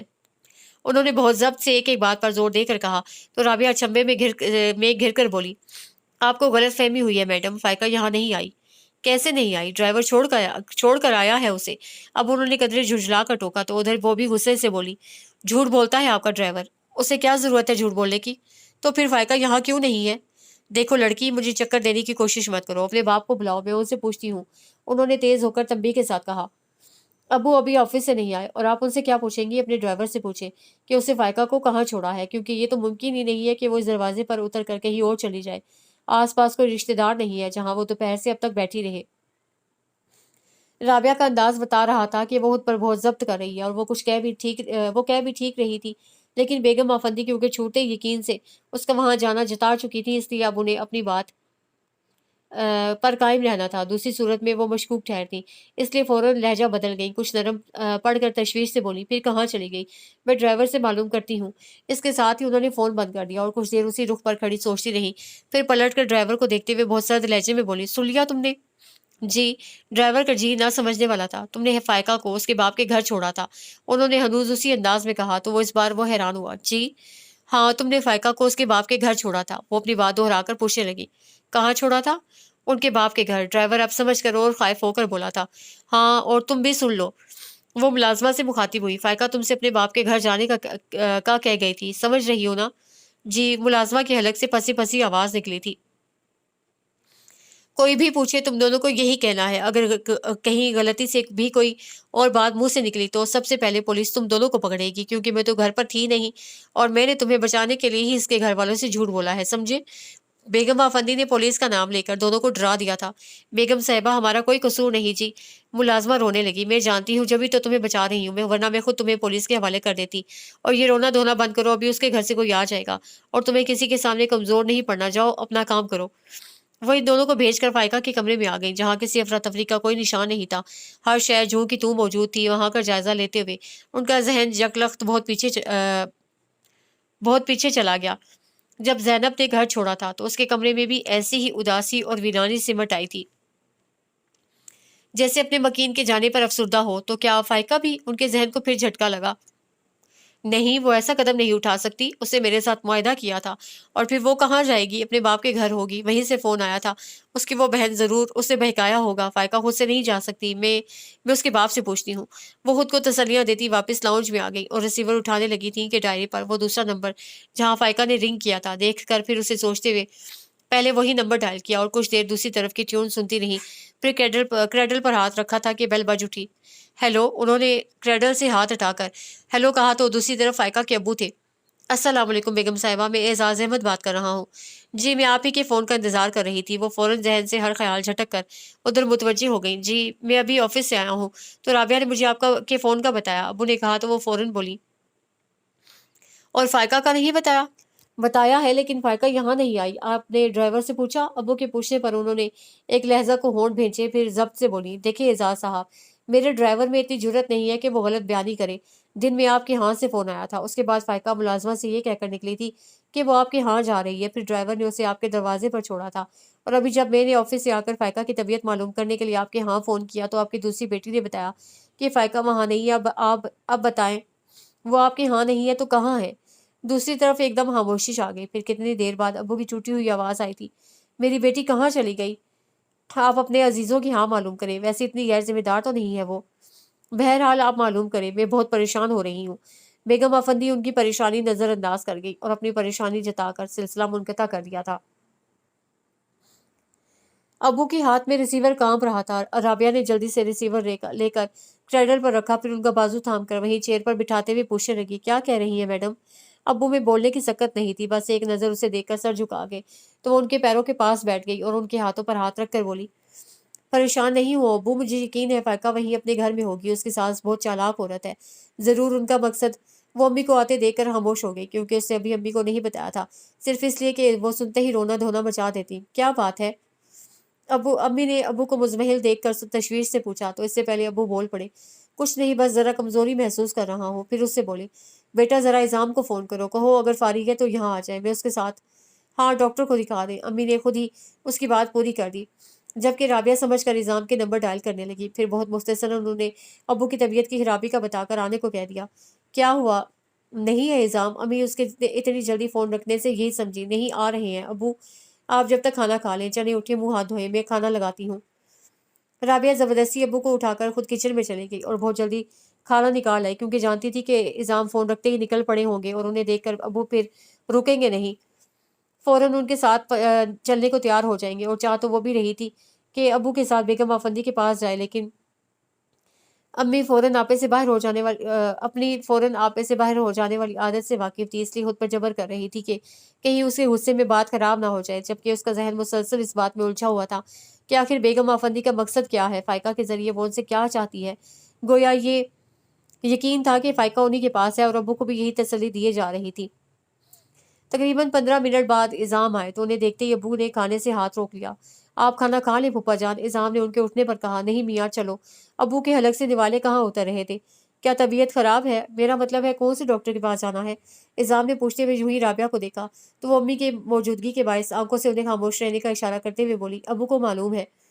इल्ज़ाम उसके इशारे से कदरे झिटके थे कि इधर अम्मी पूछने लगी, मैं भी चलूं? तुम कहाँ जाओगी? बस मैं दवा लेकर आता हूँ, चलो मियाँ। अबू ने कुछ नाराज़ी से अम्मी को टोका और इल्ज़ाम का बाजू थाम कर बाहर निकल आए थे। फ़ाइका के हाँ चलो, अबू ने गाड़ी में बैठते ही कहा और फिर इल्ज़ाम को सारी बात बताते हुए वो बहुत मतोहश थे। इल्ज़ाम अपनी जगह हैरान परेशान होने के साथ दिन में फ़ाइका के साथ फ़ोन पर होने वाली बातें सोचने लगे थे और उसकी आखिरी बात, मेरे लिए दुआ कीजिएगा कि मैं जिस रास्ते पर कदम रखूँ उसमें मेरे लिए आसानियाँ और बेहतरी हो। अल्लाह करे। उनके दिल ने बेख्तियार दुआ की। फिर एकदम चौंक कर अब्बू को देखा जो सर थामे बैठे थे। उन्हें बहुत दुख हुआ, लेकिन तसल्ली देने की हिम्मत नहीं हुई, जबकि बकौल राबिया और फ़ाइका भी कि वो पैदा ही दूसरों की दिलदारी के लिए हुए हैं और ऐसा था तो लेकिन कभी-कभी इंसान वाक़ई बहुत बेबस हो जाता है। कुछ देर बाद जब उन्होंने आफंदी हाउस के गेट पर गाड़ी रोकी तब अब्बू ने उन्हें यूँ देखा जैसे पूछ रहे हों कि हम यहाँ क्यों आए हैं? और वो क्या कहते, खामोशी से उतर गए और अब्बू के उतर कर आने तक चौकीदार को अंदर भेज चुके थे। फिर चौकीदार कदरे ताख़ीर से आया था और कुछ कहे बगैर गेट खोल दिया तो अब्बू उनके साथ अंदर चले आए। बेगम आफंदी लाउंज में मौजूद थी। अस्सलाम वालेकुम। अब्बू ने सलाम किया तो बेगम आफंदी जवाब दिए बगैर पूछने लगी, कुछ पता चला? अब्बू नफ़ी में सर हिलाकर इज़ाम को देखने लगे तो उन्होंने पहले उन्हें बिठाया, फिर उनके साथ बैठकर बेगम आफंदी से पूछने लगे, मैडम फ़ाइका ने यहाँ से निकलते हुए आपसे इजाज़त तो ली होगी या बताया होगा कि वो कहाँ जा रही है? नहीं, मैं ऑफिस में थी और उसने मुझे फ़ोन भी नहीं किया, अलबत्ता एक फ़ोन उसने किया था और मैं नहीं जानती ये किसका नंबर है। बेगम आफंदी ने हाथ बढ़ाकर डायरी उठा ली और नंबर दोहराया तो इज़ाम को अपना दिल डूबता महसूस हुआ, लेकिन बहुत संभल कर बोले, जी ये मेरे ऑफिस का नंबर है। मुझे शुबह हो रहा था। बेगम आफंदी ने डायरी वापस रखते हुए कहा, फिर मशकूक नज़रों से उन्हें देखकर पूछने लगी, क्यों फ़ोन किया था उसने तुम्हें? मैं क्या कह सकता हूँ, शायद अकेले में घबरा रही थी। इज़ाम के लिए ये सूरत हाल न सिर्फ गैर मुतवक्के बल्कि इंतहाई परेशान कुन थी कि जहाँ से दामन बचाते आए थे वहीं उलझ रहा था। हाँ, घबराती तो थी और इसीलिए मैंने ड्राइवर की ड्यूटी घर पर लगा दी थी कि वो जब चाहे अपने माँ बाप के घर या शॉपिंग वगैरह वगैरह के लिए आ जा सकती है। बेगम आफंदी ने कहा तो अब्बू आजिज़ी से बोले, लेकिन वो घर नहीं आई। तुमसे क्या बातें की थी? उसने अपने कहीं जाने का बताया था? बेगम आफंदी अब्बू की बात अक्सर नज़रअंदाज कर गई। इल्ज़ाम झूठ नहीं बोल सकते थे और पहली बार एहसास हुआ कि कभी-कभी झूठ सच बोलने में कितनी रुसवाई होती है। एक उम्र की रियाज़त दांव पर लग जाती है। किसी जगह का नाम नहीं लिया था उसने, बस ये कहा था कि मैं जा रही हूँ, मेरे पूछने पर बोली थी, जहाँ अल्लाह ले जाएगा। वो नज़रें झुकाए रुक-रुक कर बोल रहे थे। बहुत डिस्टर्ब लग रही थी, फिर मेरे तसल्ली देने और समझाने पर नॉर्मल हो गई थी, या हो सकता है मुझे ऐसा लगा हो, लेकिन ये मैंने गुमान भी नहीं किया था कि वो कहीं और जाने का सोच सकती है। सुना आपने एजाज साहब? बेगम आफंदी उनकी पूरी बात सुनकर अब्बू से मुखातिब हुई। फायका मुझे और आपको नहीं, अपने कज़न को बता कर गई है और ये भी ज़रूर बताया होगा कि वो कहाँ जा रही है। नहीं, इज़ाम ने परेशान होकर उन्हें देखा, लेकिन बेगम आफंदी अब कहाँ कुछ सुनने और मानने वाली थी। मजीद तेज़ होकर कहने लगी, एजाज साहब, मैं फ़ायका को बहुत अच्छी तरह जानती हूँ। वो बहुत अच्छी और सुलझी हुई लड़की है, खुद से कोई गलत कदम नहीं उठा सकती। ज़रूर उसे बहकाया गया है और बहकाने वाले गैर नहीं अपने ही हो सकते हैं। उनका इशारा इज़ाम की तरफ था। वो भी समझ रहे थे और इज़ाम के लिए ये इल्ज़ाम जिस कदर शर्मनाक था, इसी कदर वो बेबस हो गए थे कि सच के बाद अपनी सफाई में कहने को कुछ नहीं था। بہرحال مجھے ہر حال میں فائقہ چاہیے کیونکہ وہ میرے شہری کے بچے کی ماں بننے والی ہے۔ میں یہ خوشی اپنے گھر میں دیکھنا چاہتی ہوں اور کچھ دنوں کی بات ہے، اس کے بعد تو فائقہ کو آپ کے پاس ہی جانا ہے۔ ظاہر ہے جوان لڑکی ہے، ایک بچے کے سہارے تو زندگی نہیں گزار سکتی۔ بیگم آفندی یقین سے فائقہ کا مطالبہ کر کے کہے جا رہی تھی۔ ابو نے پہلے اعظام کے جھکے ہوئے سر کو دیکھا، پھر بہت سنبھل کر کہنے لگے، بیگم صاحبہ، فائقہ کے بارے میں آپ کا یہ خیال صحیح ہے کہ وہ بہت اچھی سلجھی ہوئی لڑکی ہے۔ اس کے ساتھ آپ یہ بھی یقین کر لیں کہ اسے کوئی نہیں بہکا سکتا۔ وہ کبھی غلط فیصلے ضرور کر لیتی ہے لیکن پھر انہیں نبھانا بھی جانتی ہے۔ مجھے کبھی کسی مقام پر اسے مایوس نہیں کیا۔ اس گھر میں ضروری نہیں کہ اسے صرف سکھ ہی پائے ہوں، دکھ بھی ضرور جھیلے ہوں گے، لیکن اس نے کبھی مجھ سے شکایت نہیں کی کیونکہ وہ اپنے حصے کے دکھ کسی کے ساتھ شیئر نہیں کرتی۔ کیا کہنا چاہتے ہیں آپ؟ بیگم آفندی کی پیشانی پر بے شمار لکیریں کھنچ گئی تھیں۔ مجھے کچھ نہیں کہنا، میں صرف یہ جاننا چاہتا ہوں کہ میری بیٹی کہاں ہے۔ اگر آپ سے لڑ جھگڑ کر بھی یہاں سے نکلی ہے تو میرے گھر کیوں نہیں پہنچی؟ اب وہ حیثیتوں کا فرق بھلا کر باقاعدہ ان کے مقابل ڈٹ گئے تھے۔ آپ اپنے ڈرائیور کو بلائیں جو کہتا ہے کہ اس نے فائقہ کو میرے دروازے پر چھوڑا تھا۔ آپ کا مطلب ہے وہ جھوٹ بولتا ہے؟ اعزاز صاحب، اس میں اتنی جرت نہیں ہے کہ وہ میری بہو کو کہیں ادھر ادھر اتار دے۔ بیگم آفندی تل ملا کر بولی، پھر وہیں سے رشید کو پکار لیا تو وہ بھاگا آیا۔ جی بیگم صاحبہ، ڈرائیور کو بھیجو ادھر، وہ اسے کہہ کر پھر ابو سے بولی، آپ کا یہ کہنا غلط ہے کہ فائقہ مجھ سے لڑ جھگڑ کر جا سکتی ہے۔ میں کیا آپ کو مڈل کلاس کی جھگڑالو عورت نظر آتی ہوں؟ او نو، مڈل کلاس ہو یا اپر، پرابلمز ہر جگہ ہوتی ہیں۔ ابو نے اہمیت دینے کو تیار نہیں تھے۔ ہاں لیکن ہمارے ہاں جھگڑے نہیں ہوتے، بیگم آفندی نے نخوت سے کہا۔ تبھی رشید ڈرائیور کو ساتھ لے کر آ گیا۔ تم جاؤ، بیگم آفندی رشید کو بھیج کر ڈرائیور سے بولی، بتاؤ انہیں تم نے فائقہ کو کہاں چھوڑا تھا؟ جی ان کے گھر، ڈرائیور نے کہا تو ابو ایک جھٹکے سے اٹھ کھڑے ہوئے۔ جھوٹ بولتی ہو تم، میں تمہارے خلاف رپورٹ لکھوا دوں گا۔ اگر تم نے غلط بیانی کی تو سچ بتاؤ، میری بیٹی کہاں ہے؟ میں سچ کہہ رہا ہوں صاحب، جھوٹ کیوں بولوں گا؟ سالوں سے اس گھر کی نوکری کر رہا ہوں، نوکر ہوں صاحب، حکم مانتا ہوں۔ میری جرت نہیں سوال کرنے کی۔ چھوٹی بی بی نے حکم دیا، گھر چھوڑو، میں چھوڑ آیا۔ ڈرائیور کی پشت پر بیگم آفندی کا ہاتھ تھا۔ جب یہ ابو روانی سے بول رہا تھا، ابو کچھ دیر اسے دیکھتے رہے، پھر نفی میں سر ہلاتے ہوئے بیگم آفندی سے بولے، نہیں بیگم صاحبہ، میرا ذہن اس بات کو تسلیم نہیں کر رہا کہ فائقہ میرے دروازے تک آ کر کہیں اور جا سکتی ہے۔ اور کہیں اور جانے کا کیا مطلب ہے؟ کیا وہ خوفزدہ تھی؟ اور اگر تھی تو کیوں، کس بات سے؟ یہ تو آپ کو معلوم ہونا چاہیے کہ کس خوف نے اسے آپ کے گھر میں داخل نہیں ہونے دیا، بیگم آفندی نے دھڑلے سے کہا۔ تو ابو عاجز سے ہو کر اعظام کو دیکھنے لگے۔ میرا خیال ہے ہمیں اس بحث میں پڑنے کے بجائے اسے ڈھونڈنے کی فکر کرنی چاہیے، اعظام نے کہا تو بیگم آفندی پھر انہیں مشکوک نظروں سے دیکھنے لگیں، جس سے جزبز ہو کر وہ اٹھ کھڑے ہوئے۔ چلے پھوپھا جان؟ کہاں؟ ابو نے بے بسی سے پوچھا۔ گھر یہاں بیٹھ کر تو ہم کچھ نہیں کر سکتے۔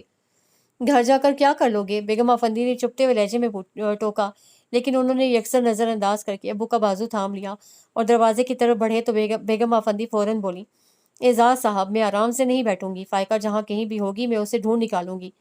ابو ان کے بولنے پر رکے تھے، پھر پلٹ کر دیکھے بغیر اعظام کے ساتھ باہر نکل کر آئے تو بچوں کی طرح رونے لگے تھے۔ پھوپھا جان پلیز حوصلہ رکھیں، فائقہ کہیں نہیں جا سکتی۔ اعظام مزید پریشان ہو گئے۔ چلی تو گئی ہے۔ ابو پھر بہت نڈھال ہو گئے تھے۔ اعظام نے بمشکل انہیں گاڑی میں بٹھایا اور تمام راستہ فائقہ کی طرف سے اطمینان دلانے کی کوشش کرتے رہے، لیکن اب ابو جب تک فائقہ کو دیکھ نہ لیتے کیسے اطمینان سے ہو سکتے تھے؟ اس نے دھیرے دھیرے آنکھیں کھولی تو کھڑکی کے شیشوں پر چمکتی دھوپ دیکھ کر جہاں رات گزر جانے کا احساس ہوا، وہاں ذہن بھی یوں بیدار ہوا کہ ایک پل میں رات بھر کا سفر سوچ ڈالا اور اگلے پل اٹھنا چاہتی تھی کہ ایک بوڑھی آواز نے روک دیا۔ لیٹی رہ بچی۔ اسے چونک کر دیکھا، وہی خاتون تھی جو رات کے آخری پہر ایک چھوٹے سے اسٹیشن سے ٹرین میں سوار ہوئی تھی۔ ان کے ساتھ ایک لڑکی بھی تھی۔ اس نے بلا ارادہ اس کی تلاش میں نظروں کا زاویہ بدلا تو وہ دائیں طرف کھڑی نظر آئی اور اس کے دیکھنے پر فوراً اپنی ماں سے بولی، اماں یہ اٹھ گئی ہے۔ ہاں جا جلدی سے راحل کو بلا لا، اماں نے کہا تو وہ وہیں سے پکارتی ہوئی بھاگی۔ بھائی بھائی!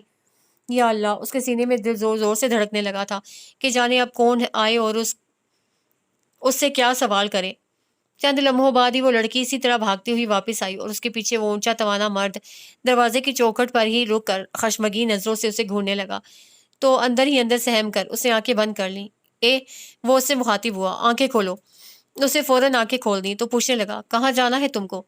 وہ خاموش رہی کیونکہ اس کے پاس جواب ہی نہیں تھا۔ جلدی بتاؤ، میرے پاس ٹائم نہیں ہے۔ اس کی اجرت میں بیزاری بھی شامل تھی۔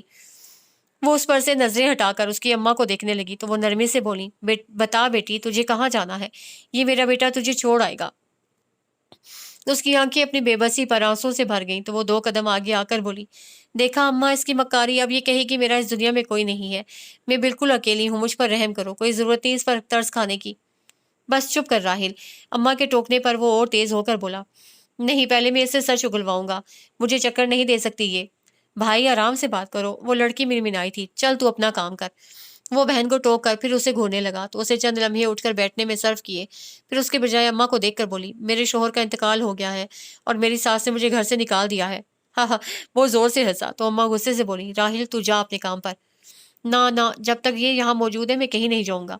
वो धड़ल्ले से अम्मा के पास बैठ गया और उन्हें समझाते हुए कहने लगा, आप बहुत सीधी हो अम्मा, हर एक की बातों में आ जाती हो। अगर इसे सास ने निकाल दिया है तो अपनी माँ के पास है, यहाँ क्यों आई है?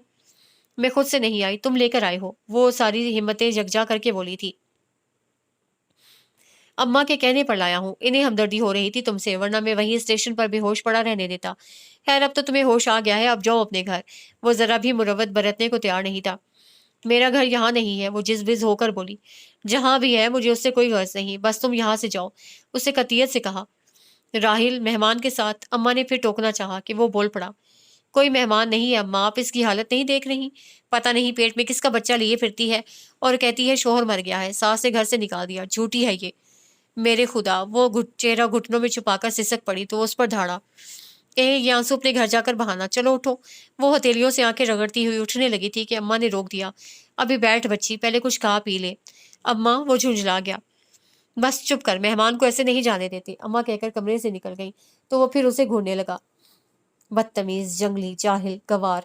वो उसकी घूरती नजरों से परेशान होती दिल ही दिल में उसे गालियां देने लगी। फिर एकदम ख्याल आने पर पूछने लगी, ये कौन सा शहर है? तुमने किस शहर का टिकट कटाया था? जवाब के बजाय चुपता हुआ सवाल आया तो वो होठ भेजकर दूसरी तरफ देखने लगी। पढ़ी लिखी लगती हो। कदरे तवक्कुफ से वो उसे मुखातिब किए बगैर बोला और उसके खामोश रहने पर मलामत के साथ कहने लगा, क्या फायदा ऐसी तालीम का जो अच्छे बुरे की तमीज ना सिखाए? मैंने कोई बुरा काम नहीं किया, वो चीख कर बोली। तो फिर घर से भागी क्यों? वो अब उसे तैश दिला रहा था, तुमसे किससे कहा कि मैं घर से भागी हूँ? तुम्हारा चेहरा बता रहा है, जिस पर ना छोड़ी हुई मंजिल का निशान है, ना अगली मंजिल का पता।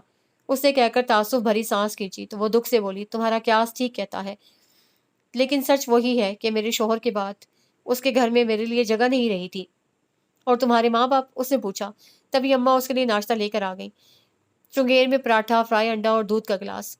वो क्योंकि कल से भूखी थी इसलिए मुरवतन भी तकल्लुफ नहीं किया, दूसरे उसके सवालों से भी बचना चाह रही थी।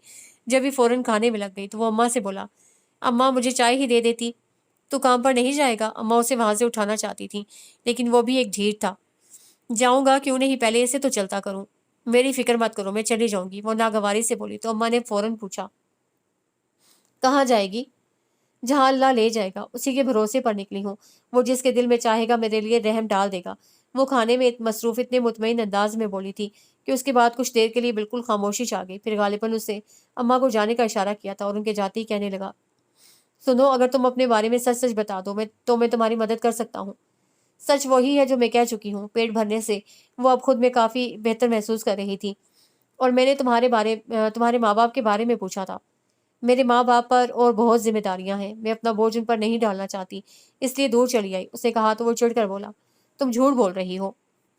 मैं तुम्हें यकीन दिलाने के लिए कस्में नहीं खाऊंगी। उसे कहकर दूध का गिलास होंठों से लगा लिया तो वो कुछ देर उसे देखता रहा, फिर उठते हुए बोला, मैं जा रहा हूँ, दोपहर तक वापस आऊंगा और उस वक्त तुम मुझे जहां नजर ना आओ। वो अपनी बात खत्म करके कमरे से निकल गया तो एक पल को उसकी आंखों के आगे आगे धुंध छा गई थी, लेकिन अगले पल सर झटक कर घूंट घूंट दूध हलक से उतारने के साथ वो यहाँ से जाने का सोचने लगी थी। कुछ देर बाद वो लड़की और अम्मा कमरे में आई तो वो यूं दोनों को दिखने लगी जैसे वो खुद को मजबूर जाहिर करके उसे यहाँ से जाने को कह देंगी। लेकिन उसके बरक्स अम्मा दूसरी चारपाई पर बैठते हुए कहने लगी, तुम राहिल की बातों का बुरा मत मानना, उसकी आदत है कड़वा बोलने की, दिल का बुरा नहीं है। हाँ भाई, हर एक से ऐसे ही बोलता है, लड़की ने माँ की तायद करते हुए कहा तो वो उसे देख कर कजिन जरा मुस्कुराई, फिर पूछने लगी, तुम्हारा नाम क्या है? अलिशबा। अलिशबा, माशाल्लाह, नाम तो बहुत प्यारा है, पढ़ी हो? उसने सराह कर पूछा, साथ उसे अपने पास बैठने का इशारा भी किया। हाँ, अभी मैंने 10वीं का इम्तिहान दिया है। उसे बताया तो वो हैरान हुई, वाकई? अम्मा से पूछ ले। अच्छा ये बताओ, ये कौन सा शहर है? उसे अपने अगले इकदाम से पहले मालूमात की खातिर पूछा। मुजफ्फरगढ़। मुजफ्फरगढ़। वो जेर लब दोहरा कर सोचने लगी कि बेगम अफंदी के जहन में ये नाम शायद कभी नहीं आएगा। तुम्हें कहाँ जाना था? अलिशबा पूछ रही थी। हैं? वो चौंक कर बोली। यहीं, मुझे यहीं आना था। यहाँ तुम्हारा कौन है? इस बार अम्मा ने पूछा। तो वो नफी में सर हिलाकर बोली, कोई नहीं। फिर इधर क्यों आई? बस मैंने सोचा शोहर तो रहा नहीं, अब अपने बच्चे के साथ किसी ऐसी जगह जगह जा रहूंगी जहाँ कोई हमें तंग ना करे, करने ना आए। वैसे मैं आपको तंग नहीं करूंगी, मुझे अफसोस है मेरी वजह से आपको परेशानी हो। मैं अपनी रिहाइश और नौकरी भी ढूंढ लूंगी। वो जल्दी जल्दी बोलने लगी थी जैसे अभी उठकर चल देगी। ना बेटी, अभी तेरी हालत नौकरी करने की नहीं है, और बच्चा हो जाए तब भी तू उसे संभालेगी या नौकरी करेगी? अम्मा ने टोकते हुए कहा। ये मेरा मसला है, वो चारपाई से उठते हुए बोली। आपका बेटा कह गया है कि दोपहर में जब वो आए तो मैं यहाँ नजर ना आऊं। उसका दिमाग खराब है। तू नहीं जाएगी तो क्या हाथ पकड़ कर बाहर निकाल देगा तुझे? निकाल कर देख तो देख, मैं भी तेरे साथ निकल चलूंगी। चल बैठ आराम से। अम्मा ने उसका हाथ पकड़कर दोबारा बिठा दिया तो वो आजिज़ी से बोली, नहीं अम्मा, आप मेरी वजह से अपने बेटे को नाराज नहीं करें। नहीं नाराज होता, वो बस ऐसे ही बक बक करता है। अम्मा ठीक कह रही हैं। अलिशबा ने फिर माँ की तायद की तो वो बारी बारी दोनों को देखने लगी। अभी तूने क्या कहा था? अल्लाह जिसके दिल में चाहेगा तेरे लिए रहम डाल देगा, तो समझ ले अल्लाह ने तेरा यही इंतजाम कर रखा था। अम्मा ने उसकी ठोड़ी छू कर कहा तो वो ममनूनियत से उनकी हाथ थाम कर बोली, मैं ज्यादा दिन आप पर बोझ नहीं बनूंगी। चलो कुछ दिन तो रहोगी। अलिशबा उसके रुकने पर खुश हो गई। तुम्हारा भाई रहने देगा तब ना, वो आजुर्दगी से बोली। उसे अम्मा समझा देगी, वो अम्मा से लड़ता जरूर है पर मानता भी इसी की है। अलिशबा ने कहा तो वो उसे देख कर रह गई, जबकि उसका बोलने का अंदाज अजीब सा लग रहा था। माँ और बड़े भाई को भी इस कर रही थी। मैं सच कह रही हूँ भाई, अम्मा की हर बात मानता है, पूछ लो अम्मा से। अलिशबा उसके देखने से जाने क्या समझी थी। नहीं, मैंने तुम्हारा यकीन कर लिया है, उसने कहा तो अलिशबा हंसकर बोली, तुम बहुत अच्छी हो। तुम्हारा नाम क्या है? तुम क्या मुझे मेरे नाम से पुकारोगी? उसे नरमी से टोका। अलिशबा सिटपिटा गई। फिर बाजी कह देना। हाय सच, मुझे बड़ा शौक है मेरी कोई बहन होती। तुम्हारी बहन है? अलिशबा ने अपने शौक में पूछा। हाँ। वो बेख्तियार उसकी ठोड़ी छू कर बोली, बिल्कुल तुम्हारी तरह, प्यारी सी, मासूम सी। क्या नाम है उसका? सोहनी। उसकी आंखें यकलख्त नमकीन पानियों से भर गई थीं। हाय, तुम तो रोने लगी। अम्मा देखो इसे। अलिशबा उसके रोने से रुहासी होकर अम्मा से बोली तो वो उसे डांटने लगी, तू क्यों रुला रही है इसे? चल जा, हांडी रोटी कर। राही लाकर पहले रोटी मांगेगा। क्या पकाऊं? अलिशबा ने उठते हुए पूछा। जो रखा हो पका ले, फिर शाम में कुछ और ला दूंगी, अम्मा ने कहा तो वो बुड़बुड़ाती हुई चली गई। चल बेटी, तू भी लेट जा, पता नहीं कब से गाड़ी में बैठी थी। मैं जरा दाई का पता कर रहा हूँ, और देख कोई भी पूछे तो बताना तू मेरी अम्मा यहाँ आकर अटक गई कि क्या रिश्ता जोड़े, तो वो ऐसा से बोली, भांजी हूँ। हाँ, यही बताना। अम्मा उठकर चादर ओढ़ने लगी। कहाँ जा रही हैं? उसे बेध्यानी में पूछा। दाई के पास। पहले से बताओ ना, उसे क्या पता कब जरूरत पड़ जाए। चल तू आराम कर, अम्मा बोलते हुए कमरे से निकल गई। तो वो अपने वजूद पर नजर डालकर सोचने लगी कि कल वो घर से हॉस्पिटल जाने के लिए निकली थी। उसके बाद पता नहीं मैडम आफंदी कहाँ कब वहां पहुंची होंगी, और उसे ना पाकर ना जाने उन्होंने क्या समझा होगा। वो पहले मैडम आफंदी और फिर अपने घर वालों को सोचने लगी थी।